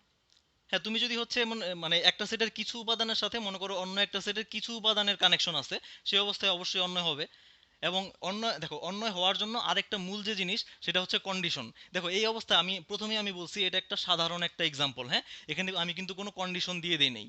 সো আমরা একটু পরে ম্যাথমেটিক্যাল ওয়েতে যখন অন্যয় চিন্তা করব, তখন আমরা আরেকটু ডিটেলসে যাব। তো দেখো আমরা বলতেছিলাম যে দুইটা সেটের মধ্যকার সম্পর্কটা, এটা মানে রিলেশন হবে নাকি হবে না সেটা ডিপেন্ড করবে আসলে শর্তের উপর। ঠিক আছে? তো আমরা এখনো হচ্ছে ওই ম্যাথমেটিক্যাল যে ডেফিনেশন সেখানে যাই নাই। আমরা সাধারণভাবে দুইটা সেট নিয়ে একটু চিন্তা করতেছি যে সম্পর্কগুলা কিভাবে হইতে পারে। সো সবগুলো উপাদানের সাথে সবগুলো উপাদানের যদি কানেকশন থাকে, সেটা রিলেশন হবে, যেহেতু আমি এখানে কোনো শর্ত দিয়ে দেই নাই। আর যদি এমন হয় যে দেখো এই সেটের কিছু উপাদানের সাথে এই সেটের কিছু উপাদানের কানেকশন আছে, সেই ক্ষেত্রেও কি হবে, এটা রিলেশন হবে। ঠিক আছে? সো এখন আসো আমরা একটু ম্যাথমেটিক্যাল ওয়েতে চিন্তা করি যে অন্যয় বা রিলেশনটা কি জিনিস। মূলত এটা হচ্ছে দুইটা সেটের মধ্যকার সম্পর্ক, ওইটা বোঝানোর জন্য আমি এই এক্সাম্পলটা নিছি। হ্যাঁ। সো এখন আমরা একটু ডেফিনেশনে যাই। সো আমরা কি বলছিলাম যে অন্যয় হচ্ছে দুইটা সেটের সম্পর্ক অথবা দুইটা চলকের সম্পর্ক। এখন এই জিনিসটা একটু বুঝি, যে ধরো আমাদের কাছে একটা সেট আছে, মনে করো এই সেটের এলিমেন্ট হচ্ছে 1 2 3 4। ঠিক আছে? তো দেখো এই সেটটাকেই তোমরা অবশ্যই সেট থিওরি পড়ছো, মানে হচ্ছে বাস্তব সেট পড়ছো ক্লাস 9 10-এ। সো দেখো এই সেটটাকে আমরা একটু নতুনভাবে রিপ্রেজেন্ট করতে পারি কিভাবে, যে x belongs to natural number such that 1 is less equal x is less equal 4। দেখো এই দুইটা সেটের মধ্যে কি কোনো পার্থক্য আছে? না ভাইয়া, পার্থক্য নাই। এটা হচ্ছে টেবুলার ফর্মে আছে আর এটা হচ্ছে সেট বিল্ডার ফর্মে আছে, তাই না? তাহলে এটা দিয়ে কি বোঝাচ্ছে যে এক্স হচ্ছে স্বাভাবিক সংখ্যা, সেই কোন স্বাভাবিক সংখ্যাগুলো 1 থেকে শুরু করে 4 পর্যন্ত। তার মানে দেখো এই ওয়ানও হচ্ছে এক্স এর একটা মান, এই টুও হচ্ছে এক্স এর একটা মান, থ্রিও হচ্ছে এক্স এর একটা মান, এই ফোরও হচ্ছে এক্স এর একটা মান। তার মানে দেখো এই সেটের উপাদানগুলোকে আমি এই যে এক্স যে চলক আছে সেই চলকের মাধ্যমে প্রকাশ করলাম। ঠিক আছে, এতটুকু কি বোঝা গেছে যে একটা সেটের যে উপাদানগুলো সেই উপাদানগুলোকে একটা চলকের মাধ্যমে কি করা যায়, প্রকাশ করা যায়। হ্যাঁ, আচ্ছা তাহলে ধরো যে এখানে এই যে এক্স এর মানগুলা কোত্থেকে আসবে, এ সেট থেকে আসবে। এখন এরকম আরেকটা সেট থাকতে পারে বি, ধরো সেই সেটের যে উপাদানগুলো আছে সেই উপাদানগুলোকে আমি মনে করো ওয়াই দিয়ে প্রকাশ করছি, so y belongs to B. So এতটুকু অবশ্যই বোঝা গেছে, তাই না? তাহলে এখন দেখো, এখন এই এ সেট এবং বি সেট, এ সেট এবং বি সেটের মধ্যে যে সম্পর্ক সেটাকে আমরা রিলেশন বলবো। তাহলে একইভাবে আমরা বলতে পারি এই যে এক্স চলক এবং ওয়াই চলকের মধ্যে যে সম্পর্ক সেটাও হচ্ছে রিলেশন। মানে এ সেট এবং বি সেট দুইটা সেটের মধ্যকার সম্পর্ক যে কথা, আর ওই সেটের চলকের মধ্যকার সম্পর্ক কি একই কথা। এই জিনিসটা কি ক্লিয়ার হয়েছে? ওই যে প্রথমে যে লিখছিলাম দুইটা সেটের মধ্যকার সম্পর্ক হচ্ছে রিলেশন, অথবা অন্যভাবে বললে দুইটা চলকের মধ্যকার সম্পর্কটাই হচ্ছে রিলেশন। ঠিক আছে, বুঝছো এটা? জি ভাইয়া। আচ্ছা, সো এখন আমরা একটা এক্সাম্পলই নিব, একটা এক্সাম্পল দিয়ে আমরা অন্য এটা পড়বো। ঠিক আছে, আচ্ছা। সো প্রথমে আমরা একটু লিখি যে অন্য এটা কোত্থেকে আসবে। অন্য এটা আসবে হচ্ছে দুইটা সেটের কার্তেশীয় কার্তেশীয় গুণন থেকে। তার মানে অন্যয় যে জিনিসটা তৈরি হবে সেটা কোত্থেকে আসবে, সেটা আসবে দুইটা সেটের কার্তেশীয় গুণজ থেকে, বা কার্তেশীয় গুণন করে আমরা অন্যয়টা পাবো দুইটা সেটের। ঠিক আছে, সো আরেকটা জিনিস থাকবে সেটা হচ্ছে কি নির্দিষ্ট শর্ত মেনে চলবে। সো এই যে দুইটা সেটের কার্তেশীয় গুণজ করে আমরা যে অন্যয়টা পাবো, সেই অন্যয়টা অবশ্যই কি করবে, নির্দিষ্ট একটা বা একাধিক শর্ত মেনে চলবে, তখন আমরা তাকে কি বলতে পারবো, রিলেশন বলতে পারবো। সো দুইটা সেটের মধ্যে এই যে ধরো এই যে কার্তেশীয় মনে করো দুইটা সেটের যে কার্তেশীয় গুণজটা আছে সেই কার্তেশীয় গুণজের কিছু উপাদান মিলে কি হবে, একটা অন্যয় তৈরি হবে। ঠিক আছে, তো যারা শর্ত মানবে তারাই হচ্ছে অন্যয় তৈরি করবে। ঠিক আছে, আর যে শর্ত মানবে না তারা? তারা অন্যয় হবে না, তাদেরকে ফেলে দিবা। ঠিক আছে, সো আমরা একটা এক্সাম্পল দেখি। হ্যাঁ, ধরো তোমার কাছে দুইটা সেট আছে, একটা হচ্ছে এ, এর উপাদানগুলো হচ্ছে মনে করো 1 2 3, আর বি একটা সেট আছে। এটা একটু এক্সাম্পল দেখলে ক্লিয়ার হবে, হ্যাঁ, যে মানে শর্ত জিনিসটা কিভাবে মানা হচ্ছে। সো এ একটা এক্সাম্পল, একটা সেট আছে, বি একটা সেট আছে হচ্ছে মনে করো 1 4 9। এখন দেখো আমরা বলছি যে এখানে যে দুইটা সেট আছে এই দুইটা সেটের মধ্যকার সম্পর্ক আমরা বের করতে চাই, সো রিলেশন বের করতে চাই। সো রিলেশনটা কিভাবে বের করব, প্রথম কাজ হচ্ছে এদের কার্তেশীয় গুণজটা বের করা। সো কার্তেশীয় গুণজটা বের করে ফেলো। কার্তেশীয় গুণজ তোমরা বের করতে পারো, আগেই শিখছো ক্লাস 9 10-এ। সো কি আসবে দেখো, 1 1 1 4 1 9, 2 1 2 4 2 9, তারপর আসবে হচ্ছে কত 3 1 3 4 3 9। সো এই হচ্ছে কার্তেশীয় গুণজ।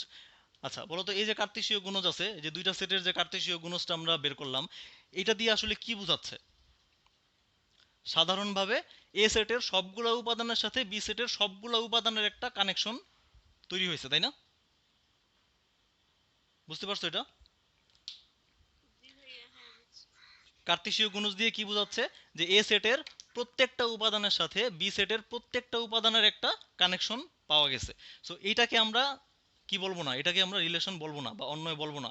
কারণ অন্যয় হওয়ার জন্য আমাদের একটা ডিফাইন্ড একটা কি লাগবে, একটা শর্ত লাগবে। ঠিক আছে, একটা নির্দিষ্ট একটা শর্ত লাগবে। সো এখানে কিন্তু আমরা কোনো শর্ত শর্ত দেই নেই। সো এখানে এখন যদি কোনো একটা শর্ত অ্যাপ্লাই করি, তখন আমরা যেই জিনিসগুলো পাবো সেটাই হচ্ছে কি, সেখান থেকে আমরা অন্যটা পাবো। হ্যাঁ, সো ধরো আমরা একটা শর্ত দিয়ে দেই। তো আমি আগেই বলছিলাম যে যে প্রথম যে সেটটা আছে এই সেটটার উপাদানগুলোকে আমি এক্স দিয়ে ডিনোট করলাম, আর ধরো এই দ্বিতীয় যে সেট আছে দ্বিতীয় সেটের উপাদানগুলোকে আমি ওয়াই দিয়ে ডিনোট করলাম। So x belongs to A আর ওয়াই বিলংস টু বি। ঠিক আছে, তো আমি একটা শর্ত দিচ্ছি, মনে করো শর্তটা এরকম যে y equal to x square. So এই শর্তটা দেখো তো কে কে মানতেছে। সো এই জিনিসটা মানে কি, এই জিনিসটা মানে হচ্ছে যে আচ্ছা, আরেকটা কথা হচ্ছে এই যে কার্তেশীয় গুণজ যে আমরা বের করলাম, এই কার্তেশীয় গুণজের উপাদানগুলা কি দেখো তো, এই উপাদানগুলা কি নির্দেশ করে?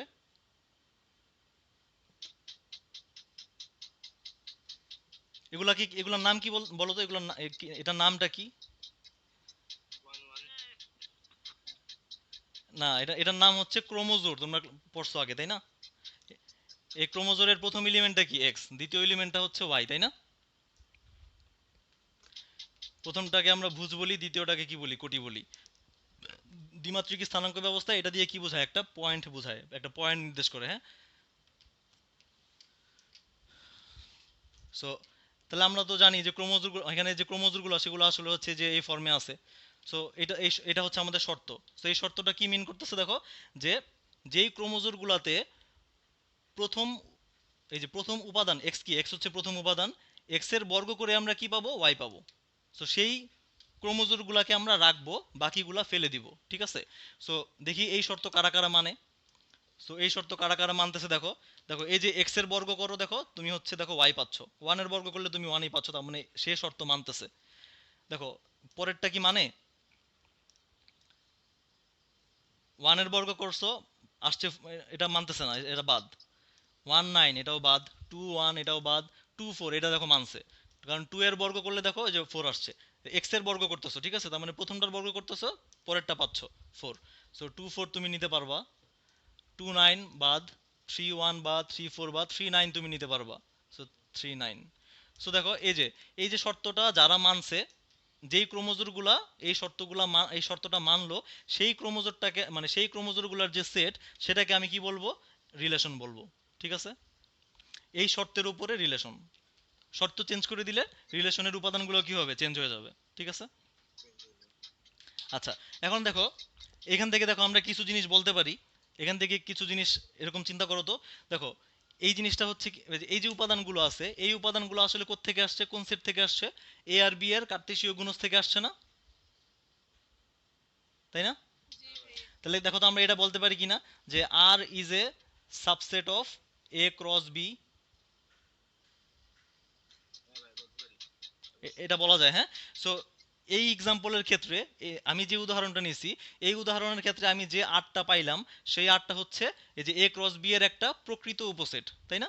বাট আমরা যদি হচ্ছে ইন জেনারেল চিন্তা করি, যে তাহলে সেটা কখনো কখনো প্রকৃত উপসেট হইতে পারে, আবার অপ্রকৃত উপসেটও হইতে পারে। সো রিলেশনটা কি হবে, যে দুইটা সেট যদি তোমার হাতে থাকে, যে এ একটা সেট বি একটা সেট, সেই দুইটা সেটের মধ্যকার যে সম্পর্ক আর, সেই আরটা হচ্ছে ওই দুইটা সেটের কার্তেশীয় গুণজের কি হবে, উপসেট। সেই উপসেটটা প্রকৃত হইতে পারে, অপ্রকৃত হইতে পারে। তো আমাদের এই এক্সাম্পলের ক্ষেত্রে সেটা হচ্ছে প্রকৃত উপসেট, ঠিক আছে।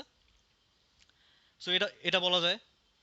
আর ভাইয়া প্রকৃত অবকৃতটা একটু বলবেন, ভুলে গেছি। আচ্ছা, ভুলে গেছো। আচ্ছা দেখো, আহ, এখানে একটু খেয়াল করো, মনে করো এ একটা সেট আছে, এ সেট হচ্ছে মনে করো 1 2 3 4 5, ছোট একটা এক্সাম্পল দিয়ে দেখাচ্ছি, হ্যাঁ। আর বি মনে করো আছে হচ্ছে ধরো 2 3। সো এই ক্ষেত্রে তুমি দেখো বি এর যে উপাদানগুলো সেগুলো হচ্ছে এ এর মধ্যে আছে, তাই না? এবং থাকার পরেও অতিরিক্ত আরো কিছু উপাদান আছে এতে। সো এই ক্ষেত্রে বি হচ্ছে এর প্রকৃত উপসেট। বি এর সবগুলো উপাদান এতে থাকার পরেও এতে আরো কিছু উপাদান আছে, যেমন 1 4 5। সো এই ক্ষেত্রে কি বলবা, যে এই ক্ষেত্রে আমরা বলবো B is a proper subset of A, প্রকৃত উপসেট, হ্যাঁ। তার মানে উপাদান, মানে এ সেটে উপাদান বেশি আছে আর কি, ঠিক আছে। আর এখানে দেখো বি হচ্ছে, এটা আমরা যদি লিখি, B is a proper subset, proper subset of A. আর এরও একটা নাম আছে, দেখো এর নামটা সচরাচর আমরা বলি না, বাট এর একটা নাম আছে, এর নামটা কি জানো, এর নামটা হচ্ছে সুপারসেট। এ হচ্ছে বি এর সুপারসেট, কারণ বি এর সবগুলো উপাদানকে এ ধারণ করে রাখছে, ঠিক আছে, এই কারণে এ কে বলা হয় বি এর সুপারসেট। বুঝতে পারছো এটা?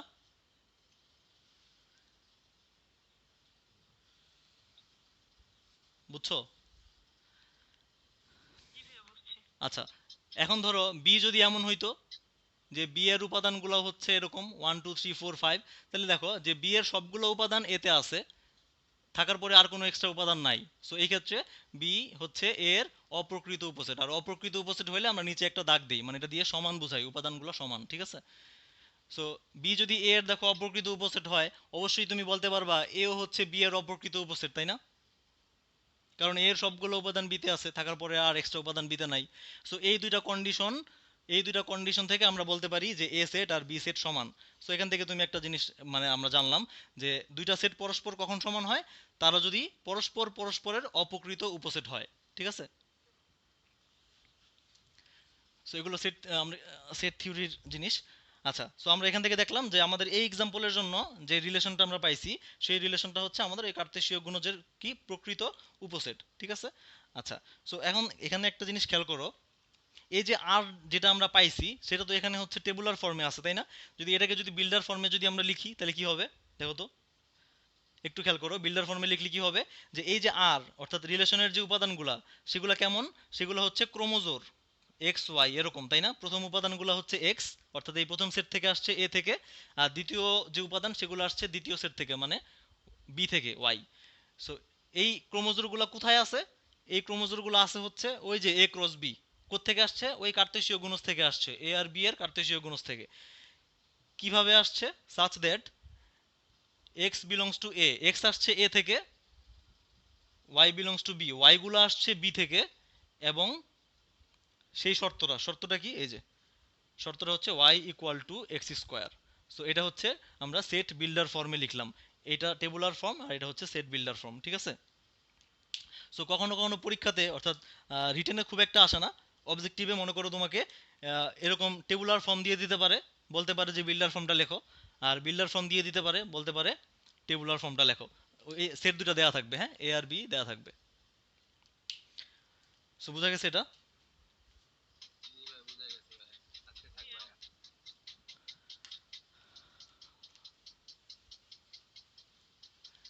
তাহলে হচ্ছে দুইটা সেটের মানে দুইটা সেটকে আমরা কখন অন্যয় কখন বলবো আমরা, দুইটা সেটের মধ্যকার সম্পর্ক যদি কোনো একটা শর্ত মেনে চলে, ঠিক আছে। এবং সেই অন্যয়ের উপাদানগুলো কোত্থেকে আসবে? ওই দুইটা সেটের কার্তেশীয় গুণজের সেট থেকে আসবে, ঠিক আছে।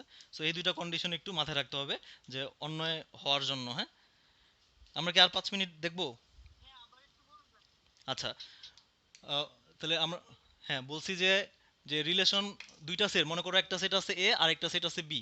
সো এই দুইটা সেটের মধ্যকার যে সম্পর্কটা কখন ডিফাইন্ড হবে, যে প্রথম কন্ডিশন হচ্ছে যে রিলেশনের উপাদানগুলা অবশ্যই এই কার্তেশীয় গুণজ থেকে আসতে হবে, অর্থাৎ ওই দুইটা সেটের কার্তেশীয় গুণজ থেকে আসতে হবে। সো এটাকে আমরা এরকম ভাবে লিখতে পারি যে ওই রিলেশনের উপাদানগুলা হচ্ছে আমাদের ওই দুইটা সেটের কার্তেশীয় গুণজের ভিতরে আছে, হ্যাঁ। So R is a subset of A cross B. তার মানে এই আর এর উপাদানগুলা কোত্থেকে আসবে? ওই দুইটা সেটের কার্তেশীয় গুণজ থেকে আসবে, এটা প্রথম কন্ডিশন। 2 নম্বর কন্ডিশন হচ্ছে শর্ত, ধরো কোনো একটা শর্ত আছে, ঠিক আছে। যেমন আমাদের এক্সাম্পলের ক্ষেত্রে আমরা এই শর্তটা নিলাম, y equal to x square, এটা নিয়ে কাজ করছিলাম, ঠিক আছে। আচ্ছা, সো দেখো